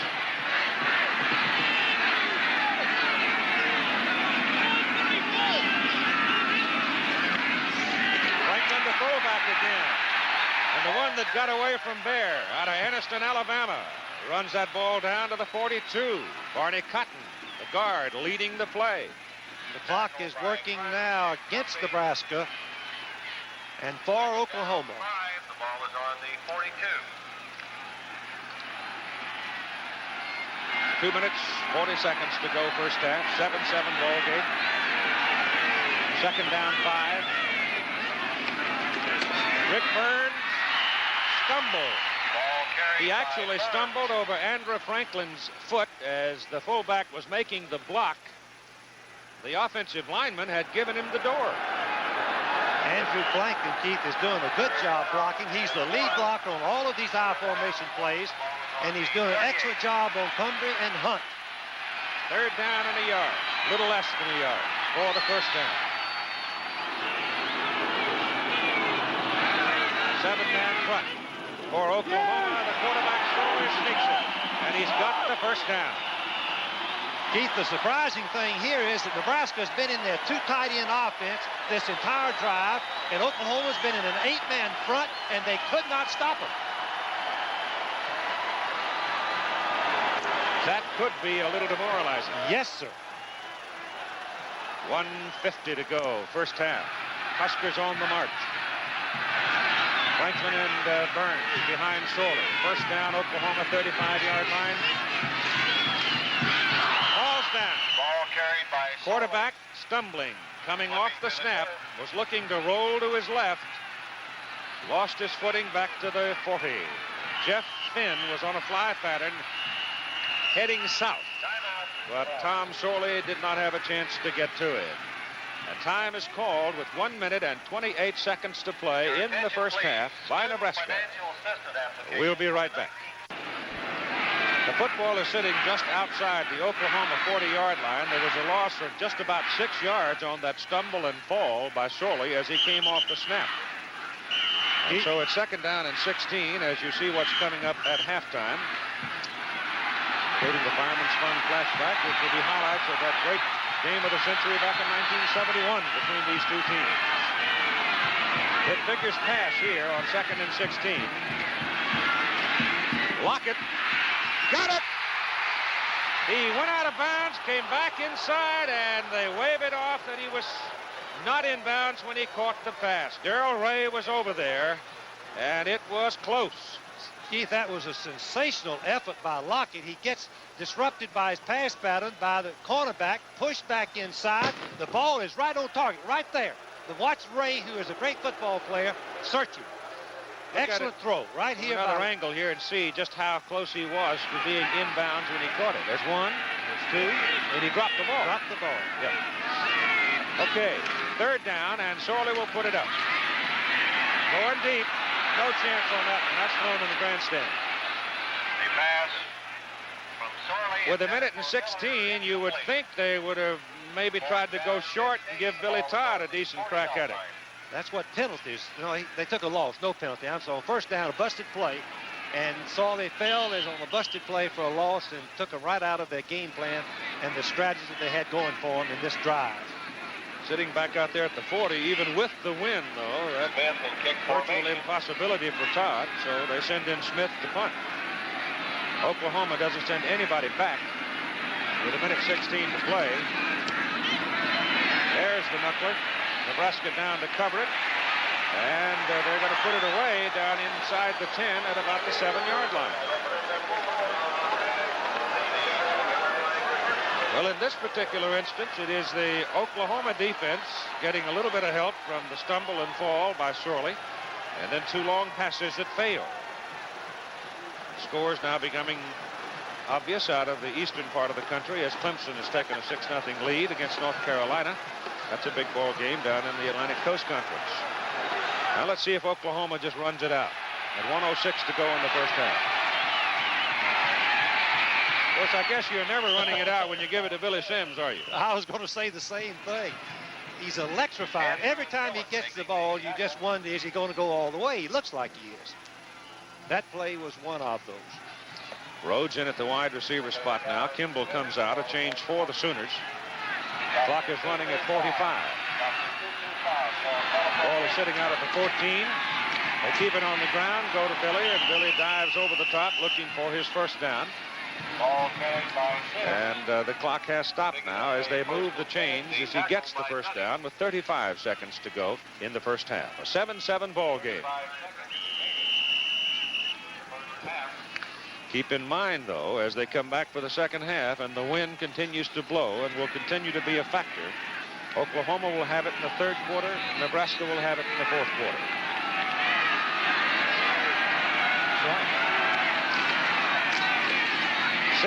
No. The ball is laid on the ground by Overstreet, and Nebraska covers it with 12 seconds to play. Jim Pillen. Now, with the wind, it might be possible for Billy Todd to reach it. Osmond is mapping his strategy right now to see if he's going to go for one play and then try to call timeout as he has one on the clock, one timeout left. Watch the fumble. It was an inside ride series, second man through, but Overstreet just didn't protect the ball and was stripped out of there by number 81. Rod Horn, the first man to hit his arm, and then the ball came loose, and Jim Pillen covered it. 12 seconds. Keith, I would think they'll go for a short pass to try to get a little bit closer to the goal post, something over the line of scrimmage, maybe, a delayed pattern, some high percentage pattern, make some run, and then call timeout immediately, and hopefully be close enough to make the field goal and take the lead in this big ball game. Billy Todd's longest was a 48-yarder, the only score that Nebraska had against Alabama. He's 3 out of 5 between 40 and 49. Sorely looking, and he got Smith out of bounds down at the 4-yard line. 6 seconds to play. He beat Basil Banks. The ball was drilled to Tim Smith, and here comes Billy Todd onto the field. What a great throw this is, an exceptional catch. That was a fantastic play, and now what do? Call timeout and think about it. Well, he's got Todd on the field. They're not going to think about it. They're going to go for the 3 points and the lead at halftime. Todd from between 20 and 29 yards is 4 out of 5 on the season. So let's have another look at it in a different angle and watch the throw here by Sorley. It's right on the target. One of the toughest passes to throw, right over the linebacker and right on the sideline, but perfect execution by Sorley. The football is at the 4. Billy Todd is on the field. He will try for the field goal out of the hold of the quarterback Sorley. They've got to go at it from the hash mark, but he's a left-footed kicker. So he's got a little better angle at it, being a left-footer from the right side than he would otherwise. There's always a possibility, I suppose, that Sorley will pick it up and throw it. But I suspect Nebraska wants the lead at halftime. A 21-yard field goal attempt right here. He's 4 out of 5 from this distance. He missed it. He missed it. It hit the right upright and caromed away, and he missed it. I would have never thought that. Here it is again, the replay of the field goal attempt. He actually hooks it a little bit. It looks like Keith is coming right at the goalpost, right in the middle of your picture. Hits it, ouch, and bounces out. And 4 ticks remaining on the clock.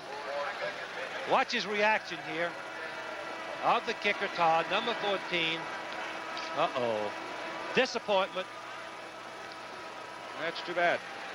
Great opportunity for Nebraska, but they don't cash it in. And now Oklahoma snaps the ball to run out the clock, and the first half is over. Tremendous football game between 2 outstanding football teams, and right now here is Bill Fleming. All right, and with me is Tom Osborne. Tom, I'll tell you, this is one great ball game. I know you're disappointed on the field goal, but what a game your defense has played.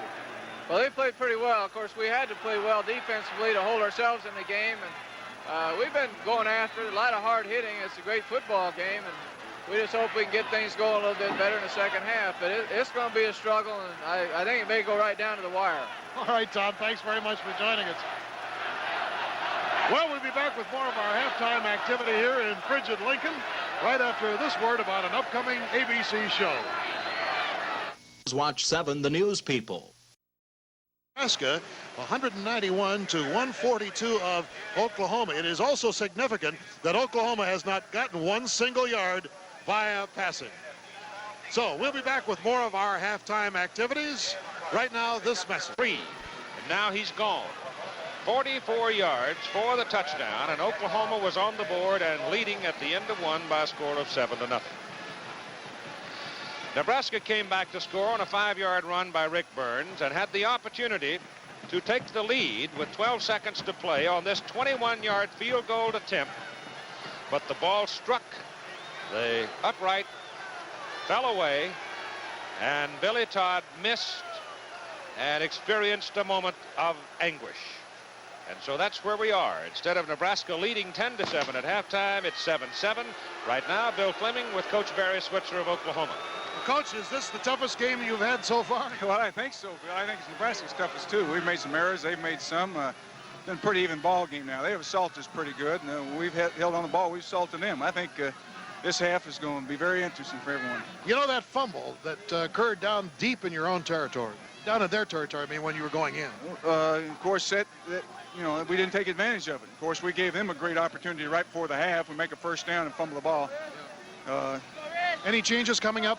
No, Bill, we're just going to try to do some. We want to take the win in the fourth quarter. We want it with Von Schaman. If it's tight like this in the fourth quarter, Von Schaman gives us an edge. Okay, thanks, Barry. All right, Keith, back up to you. That is a big decision right there, because ordinarily you take the ball to start the second half and try to get some points on the scoreboard. But Barry Switzer elects to take the ball in the fourth quarter, figuring that his defense perhaps can hold on to Nebraska. So the Cornhuskers will have the wind at their back here in the fourth quarter of play. They are the team more given to throw it than is Oklahoma. So let's see whether or not the Sooner defense can hold on to Nebraska's coattail in the third quarter. The Sooners will start out receiving the ball with Thomas Lott, Billy Sims, David Overstreet, and Kenny King in the backfield. Up front, it'll be Hicks, Oubre, Tabor, Farthing, Roberts, Kleppen, and Kimball. The deep men for Oklahoma to receive the kickoff from Billy Todd of Nebraska, number 11, Freddie Nixon, and number 7, Kelly Phelps. Phelps is the freshman who fumbled the ball into the end zone, brought it out to the 6, and it was almost expensive for him. All right, Todd to kick it away. Second half underway at a 7-7 ball game. And Phelps at the goal line. He brings it out to the 15, where Tom Vering nails it. And the ball looked like it was squirting around. It was fumbled, and Barry Joyner recovered it, number 42. Oklahoma has been alert recovering their own fumbles. They've lost 3, but watch Phelps get hit right there, and the ball comes out, and number 42, Joyner, recovers it. Look what I found. It was right underneath him. At the 15-yard line for Oklahoma, first down. Ball given to Billy Sims. And Sims gets to the 17, and there he is rolled back. And it is Fisher 16 and Henson 48. The defensive people for Nebraska, Lawrence Cole in, Rod Horn is the big tackle, Kerry Weinmaster, the middle guard, Dan Penzick, the other tackle, and George Andrews, the defensive end. He's a graduate student using his final year of eligibility. It is second down and 8. Fullback Kenny King has it, and he is dropped right there. George Andrews really planted him. Keith, you can see George Andrews, number 96. He has what we call a fullback stunt. You collision him right there, and I don't believe anybody in America can do it any better than Andrews. No gain on the play. Third and 8 coming up. Freddie Nixon comes into the lineup at a wide receiver spot for Oklahoma, and he's coming down to the bottom of the picture. Third and 8 from the 17. Ball is given to King, the fullback. Andrews is right there again, along with Dan Penzick, number 93. And the Husker defense holds on. Dunning, number 40, is one of the linebackers. And Lee Kuntz, the other, both Coloradans. Tim Fisher at corner. Jim Pillen, the monster man. Andy Means, a cornerback. And Jeff Hansen is the safety. Nebraska will get the ball, good field position, as Darrell Ray kicks off his shoe and prepares to punt into the wind. Back quarterback. Not a very good kick, but a rather decent roll as the ball trickles out of bounds at the Nebraska 48-yard line. It was a 34-yard punt, but the roll was what made it work. And so here's Nebraska now, right in the middle of the football field for their first offensive possession behind Tom Sawyer. You'll find Rick Burns, Andrew Franklin, and Kenny Brown. The offensive front that's been so impressive: Miller, Clark, Cotton, Saulfield, Lindquist, Horton, Smith.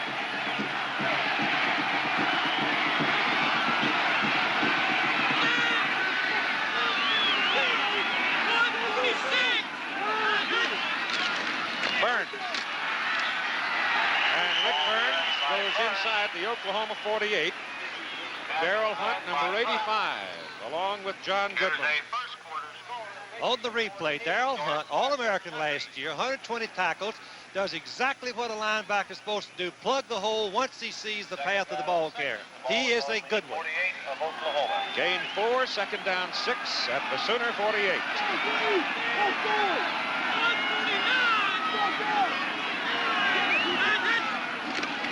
Burns on a sweep.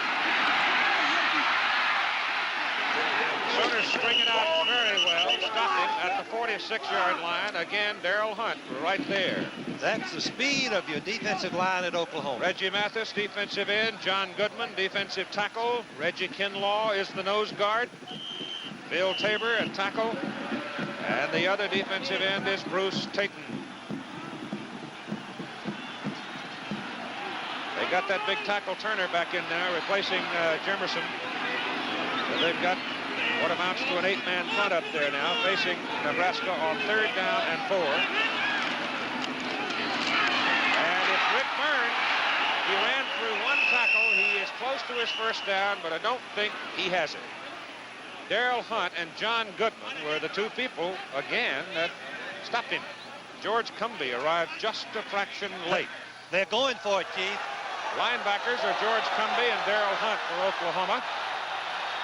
There they are, and the defensive secondary men, Basil Banks, young sophomore, Jay Jemerson, another sophomore, Mike Babb, a senior, and Darrell Ray, a junior, on 4th and a half yard.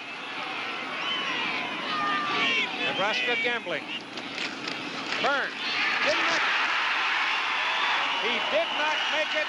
Number 74, Bill Tabor, made the biggest defensive play of the ball game.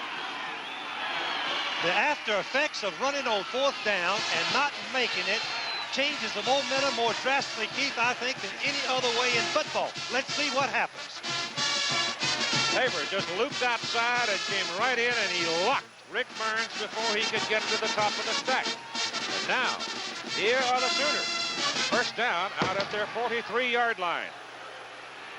3rd quarter of play, and the score tied at 7-7. Out of the wishbone. Billy Sims. And Sims is to the 49 for 6 yards, where Lee Kuntz makes the tackle. Sims now with 91 yards in the ball game on 14 carries. That's the first good first down game that they've had in a long time. The lack of success on first down has hurt Oklahoma's wishbone. They've only averaged 2.5 through the first half. Second man gets it. Ball is loose. Nebraska dives. The Huskers have it. Overstreet hit hard and coughed it up. Barry Nelson covered it. That's the 4th turnover by the Sooners. Dan Pensick, number 93, made it happen. What a tackle Pensick made. He's the right defensive tackle. Overstreet, number 22, lowers his head, and Pensick just knocks the ball loose with his helmet. Big play for Nebraska. At midfield, first down for the Huskers.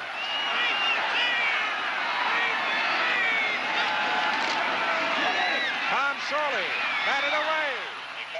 Bill Tabor one more time. So that big 6'4", 244-pound senior out of Houston is almost single-handedly holding the Huskers here in this 3rd quarter. He's an outstanding athlete. Started for him for 3 years. His brother's a starter on the offensive team. They're twins, obviously. If he hadn't cut his hand, though, he'd have been playing center probably. Second down and 10. I am hip. Right at the 50. John Goodman, the other tackle, made that stop. There's Nelson, who recovered the fumble for the Huskers. Keith, this is a good example of why first down is so important. Incomplete on first down forces them into a wide game, a risk offense, and now 3rd and 10.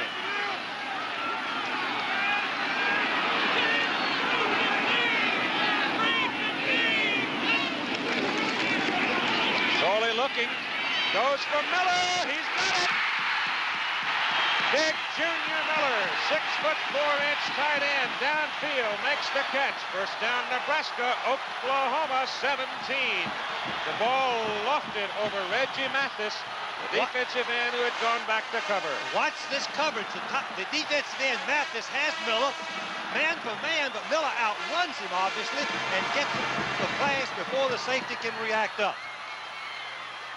Nebraska at the Oklahoma 17. First down.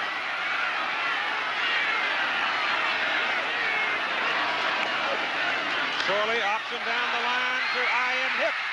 And he's rolled out of bounds. At the 12, he gained 5. Mike Babb rolled him out.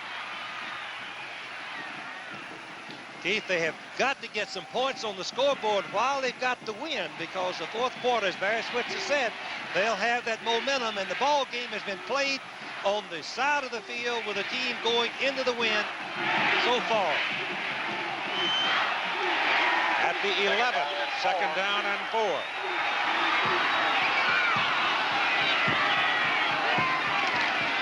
Hip over the top. Gets 1 foot on the ground and lunges for another yard. He was looking for the stack, trying to go over it, and the stack collapsed under him, and all of a sudden he found a foot on the ground, and he got an extra yard. That lunge, that twist, that determined effort on the goal line is all the difference to whether you have 3rd and 5 and have to pass, or 3rd and 1 to make it first down in 2 tries. In the acquisition of real estate, it is the small factors that make the total difference. Here's 1 yard right here that is very important on 3rd down. Hip. He's got it. He's got a touchdown.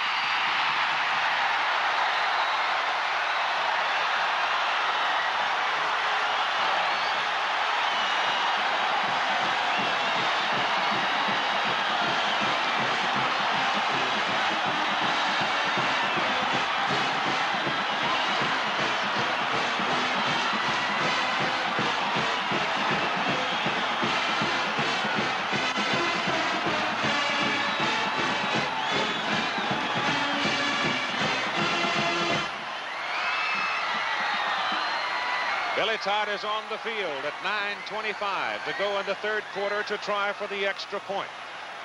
Extra point, very important. Remember Missouri, Colorado?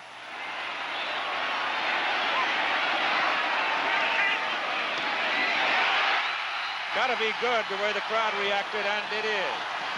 And so the Nebraska Cornhuskers, recovering the 4th Oklahoma fumble, take it in from 50 yards to lead it 14-7. This is it! America, if you want a good-looking, full-size wagon with a handy... The first time in the 1978 football season, the Oklahoma Sooners are behind, 14-7. Reason, Nebraska's run off 55 plays. Oklahoma has run off 35 plays. Todd's kickoff. Short, Phelps, 10. Look out. He got outside to the 26 before the Cornhuskers close on him, and let's go back to the touchdown. It's the sweep on 3rd down and a foot to go. What a daring call, but look at the blocking by the right side of the offensive line. They opened up a gaping hole. Watch Franklin's block, number 39. His assignment is to cut off the linebacker. Right there, he chops him down and opens up this gaping hole. I say again, Tom Osborne deserves the credit. Oklahoma to the attack from the 27-yard line now, and Billy Sims carries for the Sooners. That play's worth looking again because they'd gotten stopped on 4th down and a foot by running in the middle, so he chose to gamble and go outside, and he fooled the entire Oklahoma defense. Sims goes from the 27 out to the 31 for 4 yards. He now has 96 in the ball game, according to our statistician, Mr. Mike Swanson, and time is called now by Oklahoma. The Sooners take time out. They have 2 left, 8:47 to go in the 3rd quarter, and the Huskers lead them 14-7. We play to win for our policy owners. Today we've got another opportunity. George here's got a wife, 2 kids, and a mother. He needs life insurance protection badly, and we've got to get it for him. We're going to block out money problems, protect him against financial disaster. Okay, let's go! Take the worry off his shoulders. Protect his family.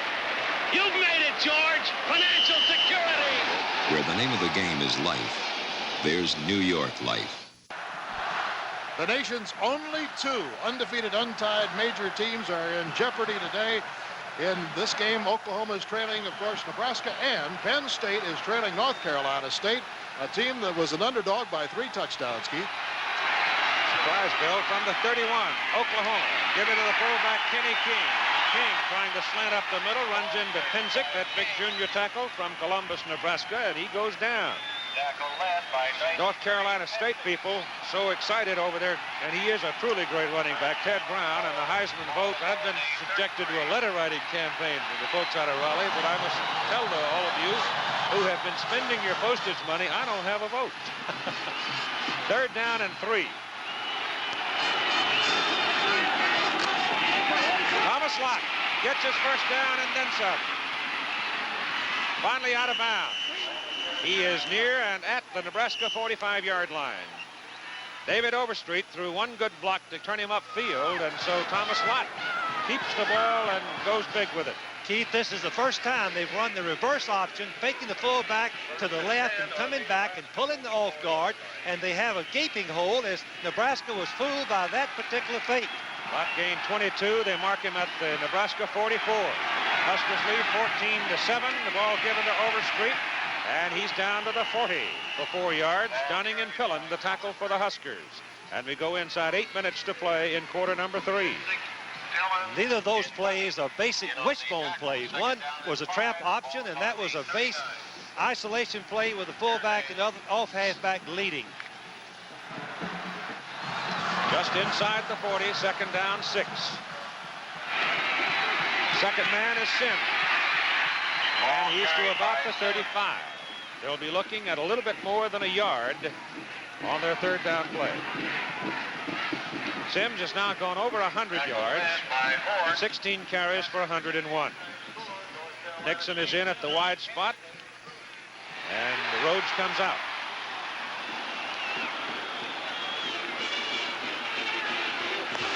Third and 1. Sims dives for it. It just depends on how much advance they get him. If they give him the full yard, he'll have it. How far did the body fall forward? It's close enough for the change. Andrews, Kuntz, and Fisher on that defensive play, and little Fisher came up to meet him at the top of the stack. And turned him back. That's one of the few times, Keith, I was going to say, that Sims doesn't twist and fall forward on that particular play, knowing it's short yardage and not running for a touchdown.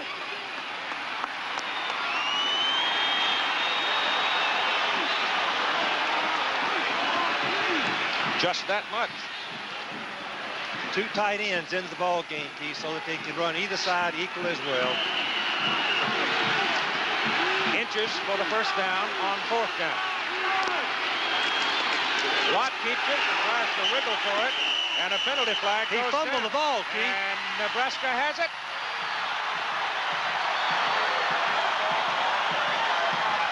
The Huskers come out with it. Cullen, number 29, comes out with the ball. But just hold everything because I think the whistle had sounded. Offside against Nebraska.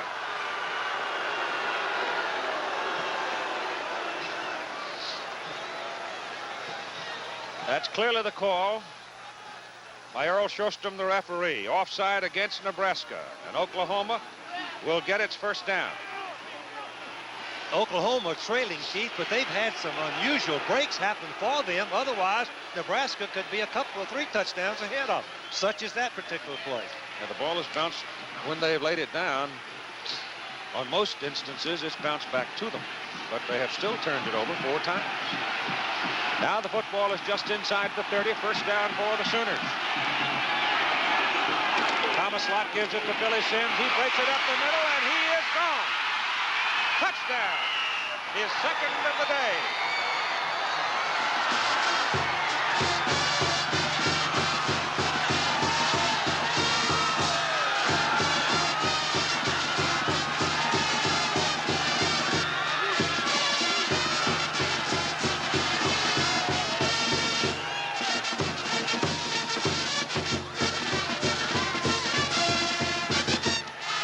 The electrifying Billy Sims bolting in for the touchdown. And an Oklahoma man is down on the field. I've not been able to see his number. Uwe von Schumann coming in for the extra point try. If he makes it, it'll be 117 in a row. Keith, the touchdown run was the identical play that he scored earlier. The Nebraska safety man had moved over to the right. Here's the replay. Two leading backs, number 30 and number 22, King and Overstreet, open up the hole, and the safety man is not there. He won't come in the picture till Sims has run deep into the secondary. You'll see Hansen, 48, finally come in the picture. Too late. Now here's the try to tie it. It is good. With 6 minutes and 47 seconds to play in the third quarter, the Sooners come storming back and tie the game at 14. An offside penalty call against Nebraska, a very big call in that possession for Oklahoma.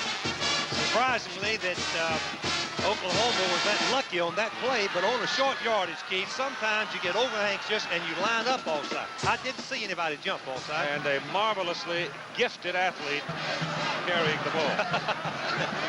What an athlete he is. Let's look at the touchdown again. The block of Greg Roberts, he double teams Widemaster on the nose. The two backs lead through. The safety man had moved over the double team to the wide side of the field, and therefore he's not in a position to support the run, and he is too late getting there. Sims cuts away from him and pulls up those legs. That's a little running drill that Oklahoma uses. I've seen that in practice. Well, they're doing something right down there, I'll tell you that. It's some ball game, though. It's outstanding plays. They've been some fierce collisions. Looking for the coach. That's him. That's him right there. All right. The kickoff now. Kenny Brown and Frank Lockett are deep for Nebraska. Von Schumann's kick will go into the wind. With his leg, he should carry it pretty deep. Well, he doesn't. He sort of hooks it over to the sidelines, and it's picked up at the 12-yard line by Kenny Brown, and he runs into nothing but white shirts. He was going to the open side of the field looking for the wall, and he just simply wasn't there. Basil Banks, the first one to get to him, and these are the games that are following this one, in the areas of the country where you will see it. So stay with us. We've got all kinds of fun for you before the day is done. LSU's got some momentum going with Charles Alexander. They've got a chance against Alabama in Birmingham. Nebraska now. First down at the 17. 14-14 ball game. Nebraska with the wind in the third quarter. The Sooners will have it in the fourth. Swing it out. And it is high in hip.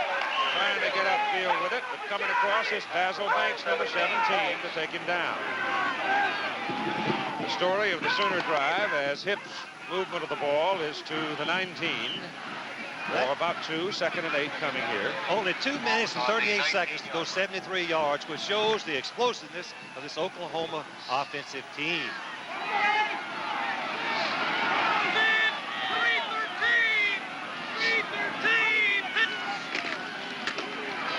Rick Burns breaks it over the left side and breaks it out close to a first down. Running behind Barney Cotton one more time.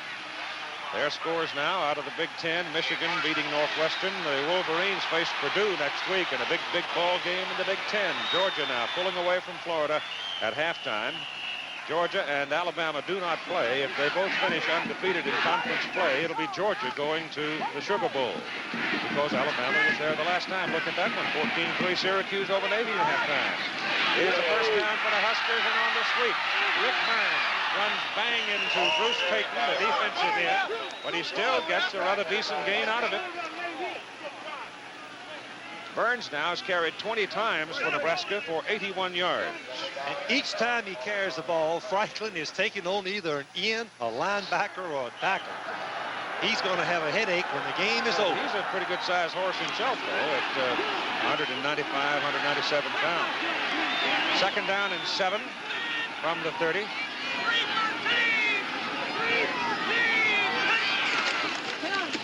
Ball is loose.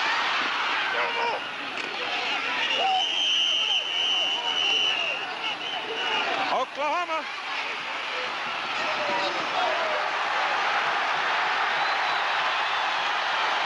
Now they'll change their mind. Craig Johnson, number 30, who had come in there at the I-back position. And let's have a look at it. It's close, the call. The ball bounced up to Johnson, and then as he goes down, the ball comes wiggling out. But he reaches back and grabs it, I guess, Keith. No, he doesn't either. Well, whatever. Wow. It is still Nebraska's ball. 3rd down at the 30. That could have gone either way. They went for Nebraska. Burns is back in at the I-back now. Sorley's pass is off the hand of Miller, the tight end. Big Junior Miller could not hold on to it. But don't despair. Remember, it was Junior who made the catch that set up the big move by the Nebraska Cornhuskers in the 2nd quarter. Defensively, Oklahoma is double covering the receivers, which means they must go to the tight end or the halfbacks. Punting time. Program a special exclusive of ABC Sports. Let's pause 5 seconds to allow our local stations to identify themselves. KETV Channel 7, Omaha. Tim Smith to punt. We've got a new punter. It's Billy Todd in to hit it, and he hits a beauty. Back to Nixon, way back. He wiggles out of there for a moment, then they bury him. Billy Todd, the place kicker, did the punting, and he hit a beauty. And Oklahoma gets the ball 1st down at their own 23-yard line. Football tomorrow night, the Pittsburgh Steelers and the Los Angeles Rams. Not much really necessary to say about that. They're 2 big boys. Sims is caught behind the line of scrimmage by George Andrews. Dropped inside the 20-yard line. So the great defensive end of the Cornhuskers read that play just right. Let's isolate on George Andrews, the left defensive end. It's a reverse play. The guard's supposed to pull out and trap him out, number 73, but he couldn't get there to him because of the quickness of Mr. Andrews. Sensational play on 1st down. He used all of the appendages, too, didn't he? Ball is back at the 19. It is 2nd down and 14 for the Sooners. And it's the up man out of the wishbone, Kenny King. And he gets it back out to the 20 or so. Lee Kuntz and Jim Pillen gang up to make the tackle. There's Tom Osborne pacing the sidelines. Quiet man. I think a heck of a coach. An excellent coach, a good tactician right there. Now Oklahoma has 3rd down, Keith. They've got to try something high risk to make the 1st down. Otherwise, Nebraska will have field position. Barry Switzer has made up his mind. The play's in. It's 3rd and 11, and Thomas Lott down the line with it and cannot get around the corner. Derry Nelson, the other defensive end for Nebraska, made that play, and it brings up a 4th down. So the Huskers should get the ball in good field position, but there's only 2 minutes and 35 seconds remaining in the 3rd quarter, and then Oklahoma will have the win. Well, the Dukers are on top of Wake Forest Demon Deacons by a field goal. 4th down, and the punt by Darrell Ray. Spins it into the wind. Kenny Brown fair catches it for Nebraska. 1st down up at the 43. That was a 35-yard punt. I keep talking about the win because I keep remembering what Barry Switzer said. We want the win in the 4th quarter. And we want Uwe von Schaumann, if necessary, to have the advantage. A tough decision for him to make because he would prefer having to win the 3rd quarter and trying to get ahead. The Huskers with the ball at the 43. A 14-14 ball game. The right side of the Nebraska line moved a little bit quick. I think Steve Lindquist beat the count by a fraction. That'll cost him 5. I was about to say that Oklahoma got a touchdown anyway against the wind in the 3rd quarter. That may be a very big thing. Now here's Bill. All right, Keith, with 10 minutes to go in the 3rd quarter, Matt Barr has kicked his 19th field goal of the season, and the Nittany Lions are now trailing North Carolina State by 1 point. Barr, incidentally, had one earlier in the 1st quarter to get Penn State out and running. Okay, Keith. Thank you. Back the ball goes to the 38-yard line. Nebraska now 30 yards on 4 penalties. 1st and 15. Sorley rolls it back to throw. He goes deep for Lockett. Tried to pull it down one-handed, but by that time he was out of bounds. Ball hung up in the wind. He was behind Banks, Keith. Started floating on him a little bit, though. Here it is. It's a fake play-action pass to put one-on-one coverage. and Lockett runs right by Banks, and the ball's thrown just a little bit outside off the field, and yet Lockett tries to make a sensational catch. Just couldn't quite hold it. Sorley now 6 out of 17 for 93 yards. Lots 0 for 2.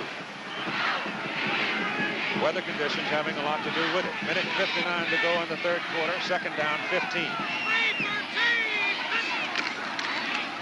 I am hip with the ball. And he moves it from the 38 back up to around the 43. So that'll bring up a 3rd and 10. Kinlaw made the stop. The last time they were in this position, they went right down the middle to Junior Miller for a big play.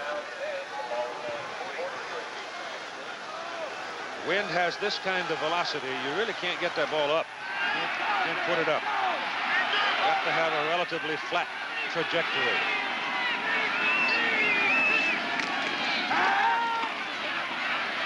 Sorley goes for Lockett and gets him at the Oklahoma 36-yard line. Boy, he drilled that one. It was a rifle shot. Watch the replay. Lockett is going to turn inside. There are 3 Oklahoma defenders around him, but Sorley throws the ball right on the numbers where it has to be caught. Jimerson, Ray, and Tayton all back there. Little play-action pass, but long yardage. The defense had dropped off the double cover, and they completed against the double coverage. And it's first down at the Sooner 36-yard line as Hip up and skips for about 3 as he gets to the 33. If he had not really committed himself so much inside, if he just skipped to the outside. He had some running room, but George Cumby, collision, the fullback Franklin back in the Nebraska backfield, and there was really no place to run. 40 seconds now to play in the third period. Second down and 7. Sorley's pass, Lockett. Lockett is caught by Basil Banks, number 17, who came up from his cornerback position and made a heck of a play. You stop a screen, Keith, by tackling him before he gets started, before the blockers can get there, and Banks recognized it and made the play. And time is called by Nebraska now. Each team with 2 remaining, 14 seconds to play in the third period. The score is tied 14-14. The Huskers trying to use the wind here in the third quarter to get ahead again. 7 to 10% annually in recent years. Third and 10. Players in agriculture are appealing more and more to women. Next week, our NCAA doubleheader. The lead games will be announced later in the week. Check your local listings for those games. But at 4 Eastern time, we will bring you as the feature attraction the UCLA Bruins and the Southern California Trojans in a ball game that could be, and I qualify it, saying could be, the big game in the Pac-10. And I say could be because the Trojans are in against the Washington Huskies in Los Angeles today. Washington has an outstanding defensive football team. Yes, they come to play, is the old saying. College football tomorrow with Bill Fleming offers highlights of those contests that are being played. You see there are a lot of good ones to be seen. All right, it's third down and 10 for Nebraska. They throw it to Franklin, the fullback, and he's got the first down. Daring call again. What a sensational call. Oklahoma were rushing as fast as they could. Set up the draw play. Look at the play. Watch the Oklahoma defense take off and rush. Franklin is hidden in behind the offensive center, and watch him make the extra yardage right there to gain the first down. At the Oklahoma 24-yard line, Barry Switzer on the sidelines on a cold day, and time has run out in the third quarter. And after 3, we're all even at 14. To every secretary who ever asked why centering a line can't be automatic, and why setting up columns, and indenting, and underlining, and erasing too can't be automatic. To all those secretaries, IBM says, wait till you get your hands on this. The new IBM electronic typewriter. So automatic that while you fold the letter, it types the envelope. Now that's automatic. A lot of motor oils offer you protection. Some offer you gasoline mileage, too. Haviland Super Premium has been tested for both. Tests in state trooper cars for over 4 million miles proved Haviland really protects.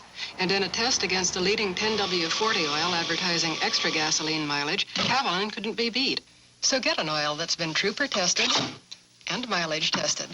Get Haviland Super Premium from Texaco. Sunday, Bob Hope visits Pat Boone, daughter Debbie, and the whole family for Thanksgiving special. Cut yourself in on the convenience. Open a new Money Service daily account for $100 or more at First Federal Lincoln now and get a handy utility knife free. Then add bill paying to your account and get this 17-piece knife set as a bonus gift. Money Service Daily is convenient any way you slice it. Money Service saves, earns, pays your bills. Stop in any First Federal Lincoln office and open your account now. First Federal Lincoln wants to help your dreams come true. First Federal Lincoln. Like a mountain morning sunrise coming slowly through the trees. Like an eagle when it spreads its wings. We received word that Tim Smith, the Nebraska punter, is out with a Charlie horse. That's why we start doing the punting. Go to the fourth quarter. First down, Nebraska at the 24-yard line. It's Franklin, the fullback, all the way down close to the 15-yard line. Third quarter numbers, and Oklahoma yet to gain a yard through the air. Look at the stats. Nebraska has a big advantage in first downs, total yardage, and the score is still tied. And look at the turnovers, 4 for Oklahoma and only 2 for Nebraska. 67 offensive plays for Nebraska, 45 for Oklahoma. Second down, yard and a half. I.M. Hip cut down at the line of scrimmage by George Cumbie, number 28.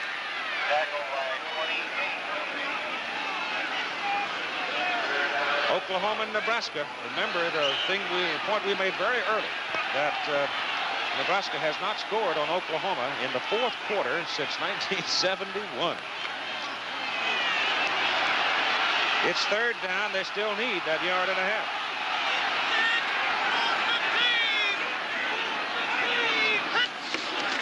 Sorley, the quarterback, right in behind Cotton, Lindquist, and Salfeld, the center. It looks like he's got his first down. He does.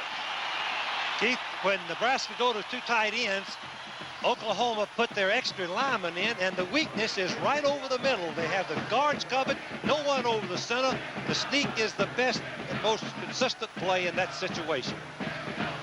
Somebody trying to tie a shoe down there, and they may have to call a timeout. But they'll go to the snap of the ball and take the play. Now Barney Cotton gets back to his position. They send Hip in motion, and that gets a penalty flag. A little bit of indecision. They didn't want to spend the timeout there. He had shoe untied, and because of the lack of indecision there, that's going to cost him 5 yards for illegal procedure. You can see Cotton, who had been tying his shoe, he didn't get in the huddle. He didn't know the snap count, and he dropped back too quickly, and it's a 5-yard penalty. It was going to be a fast play. You could tell from that, the way Barney came back. Well, one of the reasons he didn't have to go to the huddle in Nebraska calls, in that situation, check with me at the line, and they go up and call the play after they get the line of scrimmage. First down and 15 as the ball is put back at the 18-yard line, and they give it to Andrew Franklin, the fullback, and he gets back to the 14. So he got 4 of the 5 yards back. You put the man in motion in that particular situation, Keith, so the tailback can kind of distract the guards, and hopefully they'll think outside or pass and run the trap right up the middle, but it didn't surprise Oklahoma's Kinlaw. The 2 speedsters are back in now, Brown and Lockett, and they go into the wide receiver position. With Hip, the deep man. From the 14, second down. And 11. Go to Hip. He tries to break out of there. He just could not get away from the grasp of Reggie Kinlaw, the middle guard, who got him by a leg and held on. If he'd have walked into the end zone, because Oklahoma had moved all of their defensive men to the wide side of the field, and the secondary could not have gotten back to make the play. Now it is 3rd down and 9 from the 12. Nebraska calls timeout. They want to get their act together with 12:29 to play in the game. Get ready to deal. Get ready to drive. Now during Chevy truck tryout time at your local participating Chevy dealers. Get behind the wheel of those great new Chevy trucks. Try them out for available features. Try them out for comfort. Try them out for ride. Don't miss a deal now during your Chevy dealer's big Chevy truck tryout time. Am I too late? 3rd down coming up for the Cornhuskers now as the quarterback Sorley called the time, and I don't particularly admire the timing of the timeout because they gave up 5 yards on Barney Cotton having to put his shoe back on because of procedure. Now here they are. Big play time from the 12.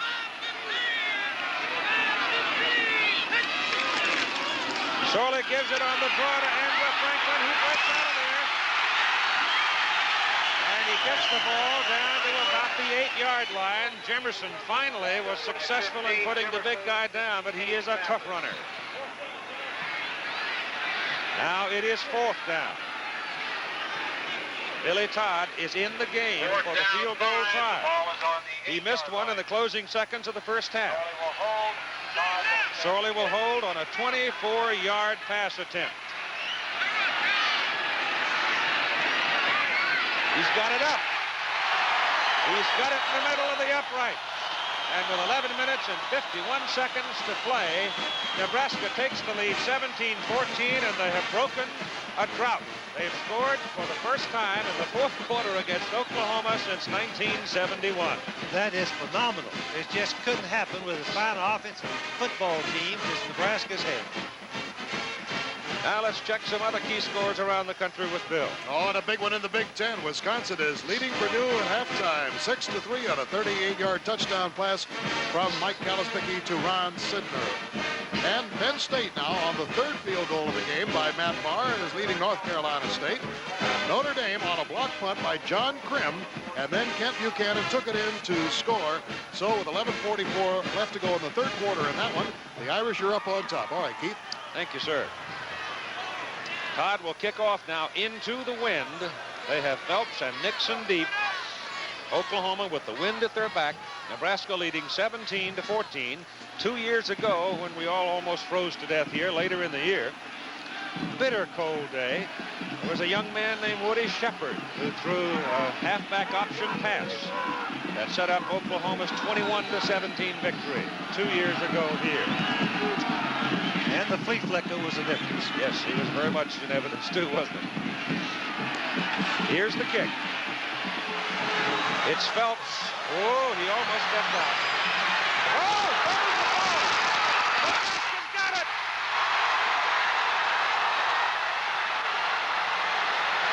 I think they're going to call it dead. They're going to call him down at the 18-yard line. The linesman has not moved. He marked it right at the 18 as John Rood was downfield, just leveled in. That's another quick whistle. I do not believe that he was down.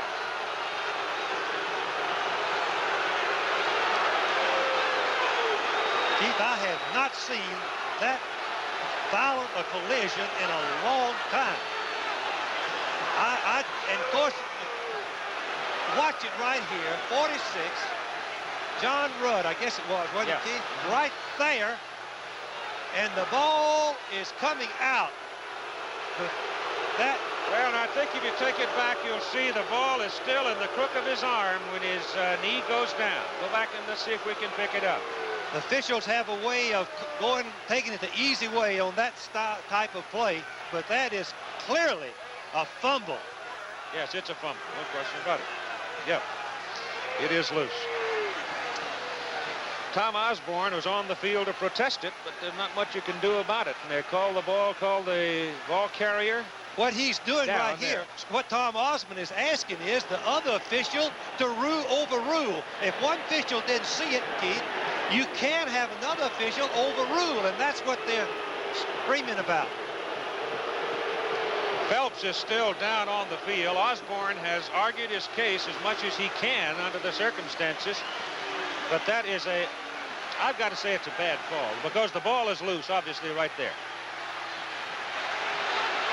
That's about as bad a call as you'll ever see. Yep. In a critical game like this, in a critical area. Nebraska would have had the football down inside the 15-yard line. But no, not the case. It's given to Oklahoma, and I mean that literally, given to Oklahoma at the 19.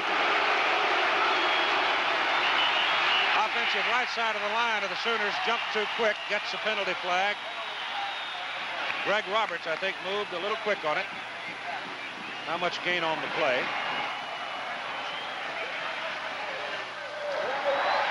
It's a procedure call against the Sooners.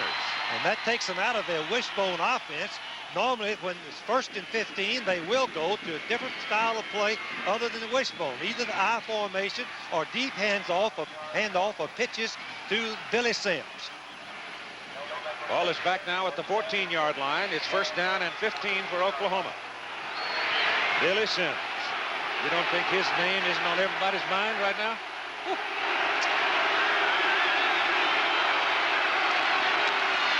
Lott hit behind the line of scrimmage and down back at the 2-yard line.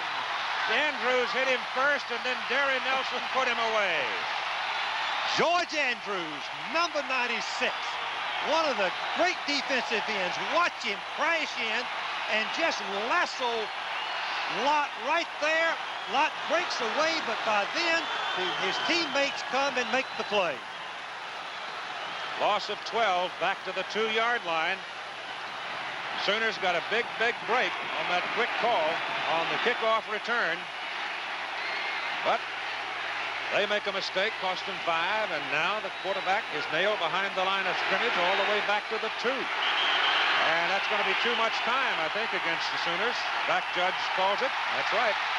That'll cost them another yard. They've got to go to the 29-yard line for the 1st down. So it is going to be 2nd down and 28 from their 1-yard line. Keith, Oklahoma against Nebraska against Missouri a few years ago was in the same situation, and little Washington went the distance. I tell you that Kelly Phelps, who absorbed that whack from Rude on that controversial play, has a shoulder injury, and Kelly really took a whack. Just 2 strong young men going full speed.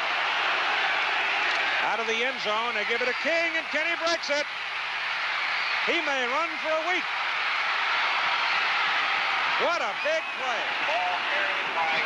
Kenny King with a great block from Rhodes, turned it upfield, and the Sooners are out of the hole. Watch it again. Double team Winemaster, and King cuts back out the back door, as we say, picks up his wide receiver, knows that he's going to get a block from Rhodes, and he does, and there's the 9.6 speed, and he came close to going all the way. 47 yards. 1st down, Oklahoma at the 48. Billy Sims punches to the Nebraska 49. That's the explosive nature of this Oklahoma offense. I hope I didn't jinx Nebraska by saying what happened a few years ago in a very similar situation. 2nd down. And 7. And it's Billy Sims. And he gets to the 46 before Bruce Dunning spins him back.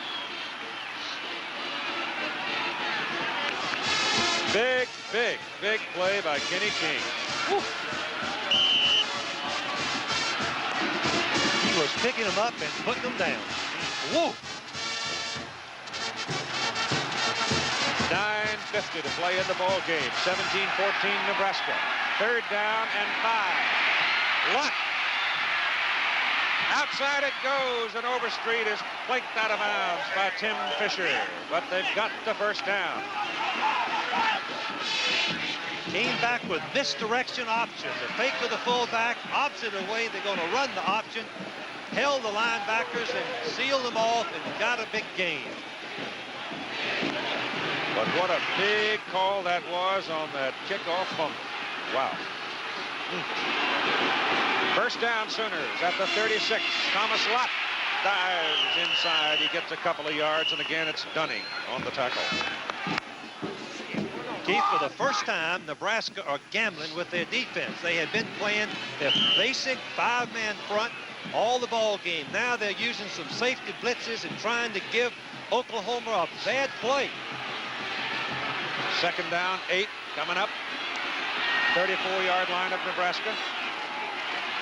Thomas Lott drops the ball and covers it at the 35.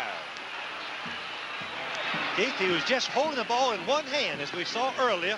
It appeared to me that he just kicked it out with his knee because he's holding the ball in one hand where he can make the cut more easily than tucking it away. It is third down and 9 now for Oklahoma at the Nebraska 35. That's what he did. He just flipped right out of his hands. Old cold football. Bobby Kimball, wide open side. Steve Rhodes. It's Rhodes over there. It is Lott keeping, and Thomas Lott breaks it. And Lott goes for the first down at the Nebraska 22-yard line. Once again, the trap reverse option, pulling the off guard, Tabor leading the play. We've seen that so much this year. Eddie King makes the big play to get Oklahoma some operating room, and now it's Thomas Lott coming up with a big play. First down at the 22 of Nebraska. Billy Sims cuts it in the middle. Fumble. Ball loose. Nebraska gets it. Pinsick has the ball.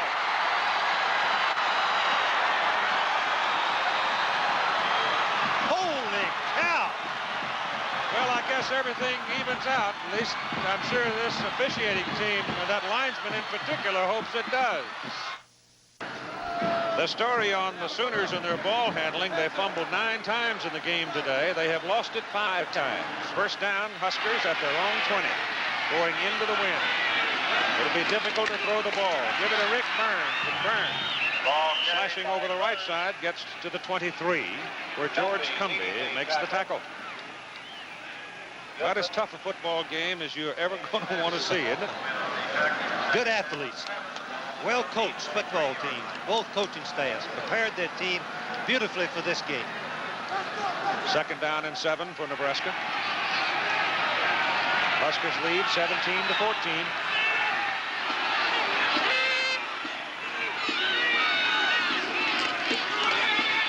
Here's the reverse of Kenny Brown. Nothing.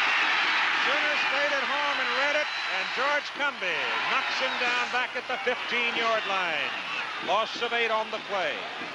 They've been saving it. You know they've been saving it. They had to use it sooner or later, and it backfired.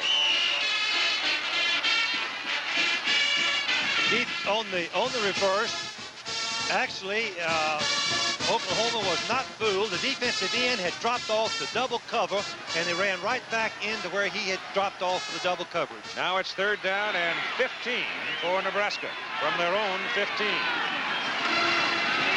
Sorley wants to throw. He has a lot of time, but he has no target. And he has to pull it down. He gets out to the 21 where Basil Banks brings him down, and it's fourth down. And Oklahoma is sure to get good field position. Here's Bill. I'll say this, Keith. Penn State's in quite a battle right now. Matt Barr kicked his 4th field goal of the day to make it 12-7, and then Mason Ritter came back with a 42-yarder for North Carolina State.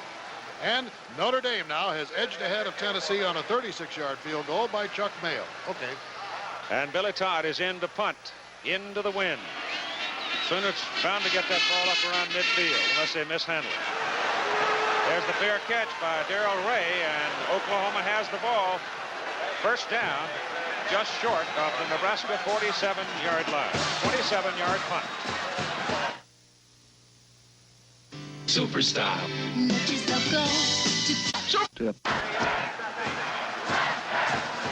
Those are the other games that you'll be seeing following this one.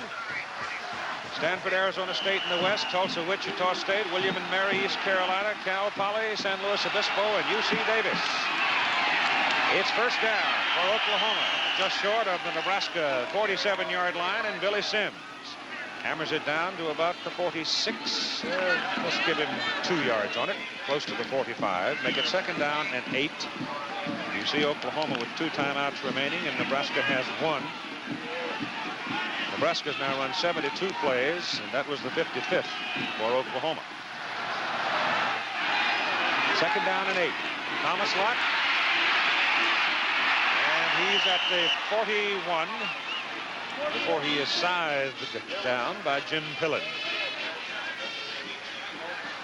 Keith, that was the reverse option to the open side of the field, which they haven't used so far, and it looked like there was a hole, but the speed of Nebraska recovered. It's 3rd down and 4.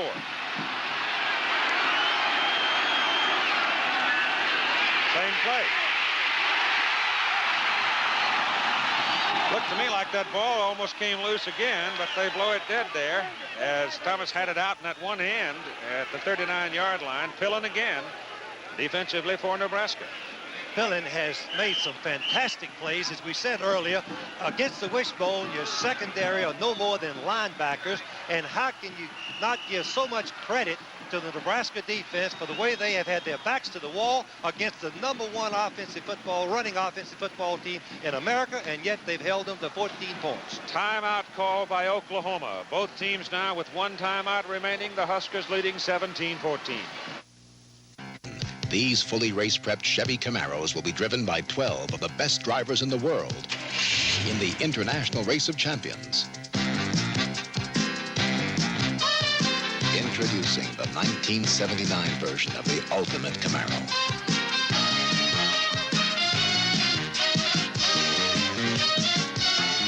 The Camaro Z28. From people who know what performance is all about. Chevrolet. 4:49 to play in the ball game. 4th down, 2 yards to go. Oklahoma. Nebraska goes to a goal line defense, putting the big linemen in, and they stack them up front. They got a 7-man front. They pitch it outside to Overstreet, and he's home free. 1st down and then some. As they gambled, they went wide with it. They had Nebraska committed to the goal line front, and it's a gain of 13 yards, and the Sooners have a 1st down at the Nebraska 24-yard line. The key block was made by the tight end, Valerie, on their safety man, who was supposed to support outside of the cornerback, but the fake of the fullback, he froze momentarily, and the block took place. Oklahoma now 310 yards on the ground, nothing in the air. 17-14 Nebraska, 1st down Sooners. They're moving. Lott pitches it outside. And good defensive flow by the Huskers. Gary Nelson brings Sims down. He gained maybe not. I'm going to give him a thing. The ball is put down right at the 24. The clock is running at 4:25 to play in the game. Good pursuit by the Nebraska defense. The pitch was out, and the inside pursuit got there in time to stop Sims. Osborne has never beaten Oklahoma. Switzer has never lost to Nebraska. 2nd down and 10. Kenny King, the fullback, and he's to the 20. That's 4 yards. 4 yards for Kenny King, who broke the big play a little while ago to get the Oklahoma Sooners off the hook when they were back at their 1-yard line. Uwe Barsham, who may yet become a most important figure. He's the place kicker, and they're well within his range right now. But they're not thinking 3, they're thinking more. As a matter of fact, Barry Switzer may not choose to go for the tie, even this late in the game. The pitch is outside to Sims. He runs through a tackle. He's down to the 5-yard line. He fumbles. Nebraska's got the ball. Jim Pillen has the ball.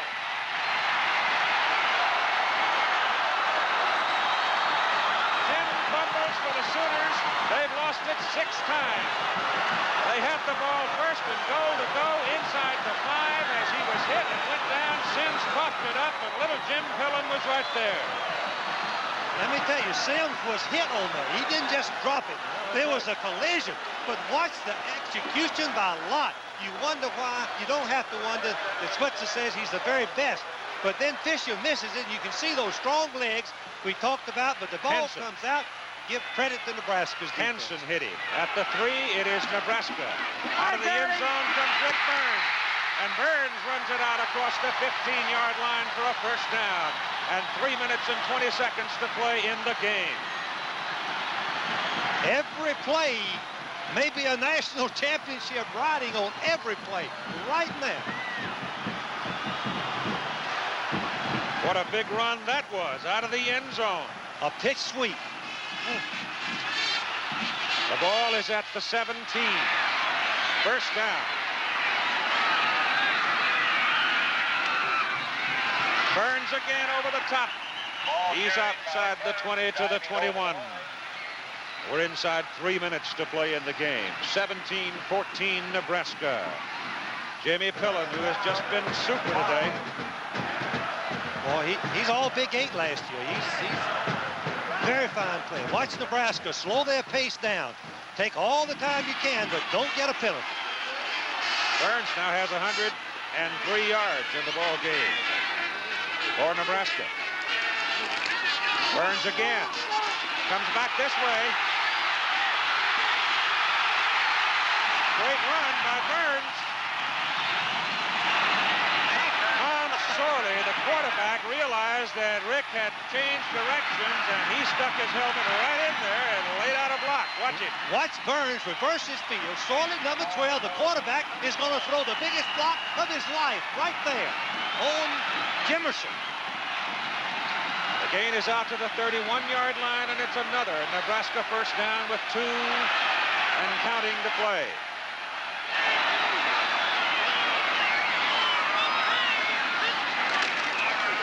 Franklin, the fullback, tripped up by Reggie Mathis, defensive end for the Sooners. The Sooners had jumped into a gap 8. Inside play, had no room, and he tried to improvise and go outside, but nothing was there. Minute and 40 to play in the ball game. Oklahoma has 1 timeout, Keith. Nebraska being as deliberate as possible. The back judge has got a little timer on his arm. When it buzzes, it'll cost you 5. Second down, 9. Give it to Rick Burns one more time, and Burns cuts it back inside and gets a couple of yards before Phil Tabor brings him down. 113 yards on 25 carries for Burns. Keith, they dropped the flag on a personal foul on either number 17 of Oklahoma or right in the backfield. The referee dropped the flag. I don't know who it's on. Yes, it's on Oklahoma.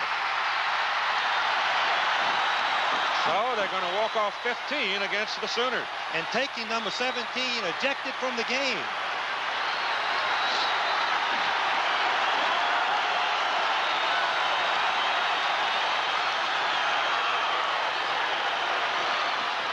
Barry goes out, puts his arm around the young man. This is an emotional rivalry. I can understand why frustration, anxiety would enter into it. That was after the play, Keith. They were just shoving each other, and then something happened. Here it is on the replay. Now watch number 17 from the right part of the screen. He is, I don't know what he's doing, but must have happened probably happened after that. Yeah.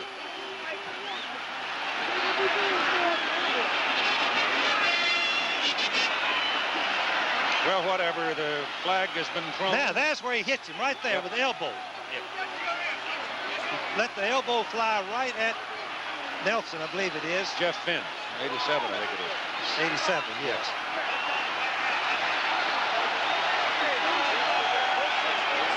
Time is called here for a moment as Sorley has gone to the sidelines to talk to Tom Osborne. Sooners are out of timeouts according to the scoreboard. Have no more remaining. They can quarterback sneak the clock out, I believe, Keith. 25 in the huddle, 4 or 5 seconds. They can come close. They can quarterback sneak it out now. Ball is up at the 47-yard line of Nebraska. Banks, broken-hearted, on the bench. Sorley keeps it. Clock starts to run now. The Sooners have no more timeouts remaining.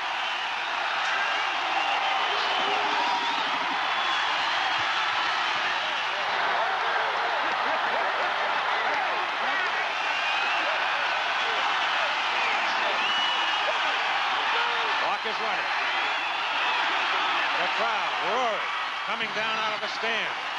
Nebraska hasn't beaten Oklahoma since 1971. Oklahoma top ranked in the nation coming in, deservedly so. The clock rolls along at 35. 10 turnovers, 10 fumbles, you lose 6. Well, that's the big reason right there. 22 seconds and counting. The Huskers taking their time. They don't care about a 5-yard penalty here. If they use too much time, they'll just take it. 10 seconds to play. Tremendous football game.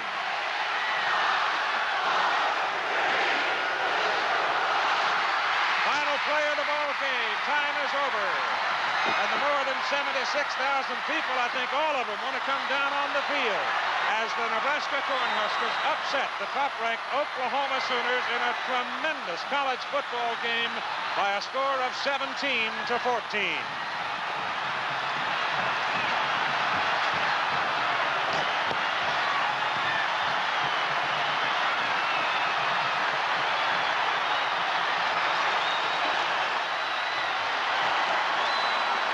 The offensive and defensive players of the game, each receiving in their name for their university and the university's General Scholarship Fund from Nebraska. The I-back, Rick Burns, the offensive player of the game. Jim Pillen, the defensive player of the game. University of Nebraska receiving a total of $2,000 from Chevrolet for their General Scholarship Fund. And Keith, there go the goalposts.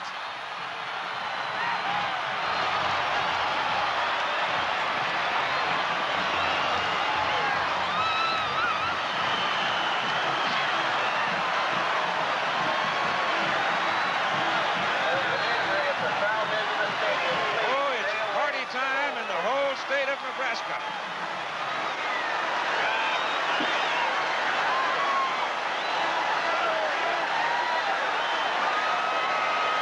The final score, the Huskers 17, the Sooners 14. If you're pragmatic at all, you know full well nothing goes on forever. And the Nebraska Cornhuskers break the string against the Oklahoma Sooners as Tom Osborne brought a daring game plan to this ball game and exercised it and finally beat Oklahoma the first time in his career after 6 years at Nebraska that he has defeated an Oklahoma team. Rick Burns, the Chevrolet offensive player of the game. Jim Pillen, the Chevrolet defensive player of the game. The games following, the Prudential College scoreboard, and then we'll have our regional coverage that we've already shown you, including the Alabama-LSU game. The executive producer of NCAA football is Lou Norwich. Today's coverage of the Oklahoma-Nebraska game produced by Chuck Howard. Directed by Andy Sedaris. Our technical director, John Allen. Our associate director, Kurt Gowdy. Research, Jerry Klein. Statistician, Mike Swanson. Keith Jackson, along with Frank Broyles and Bill Fleming, saying goodbye from Lincoln, Nebraska. Stay tuned now for Prudential College scoreboard and more NCAA football. Today's game between Oklahoma and Nebraska has been brought to you by Ryder Truck Rental. The best truck money can rent, all lease. By Pizza Hut. Let yourself go for new super style. It's our new pizza that's more cheese, more toppings, more everything. So let yourself go to Pizza Hut. By the incredible Black & Decker and Workmate. There's almost nothing it won't hold. That's why when America has a job to do, it reaches for Black & Decker. And by Goodyear, maker of Tiempo, snow tire, rain tire, sun tire, one tire you can drive with confidence all year. Once again, final score. Nebraska 17, Oklahoma 14. Travel arrangements made through, promotional fee paid by United Airlines.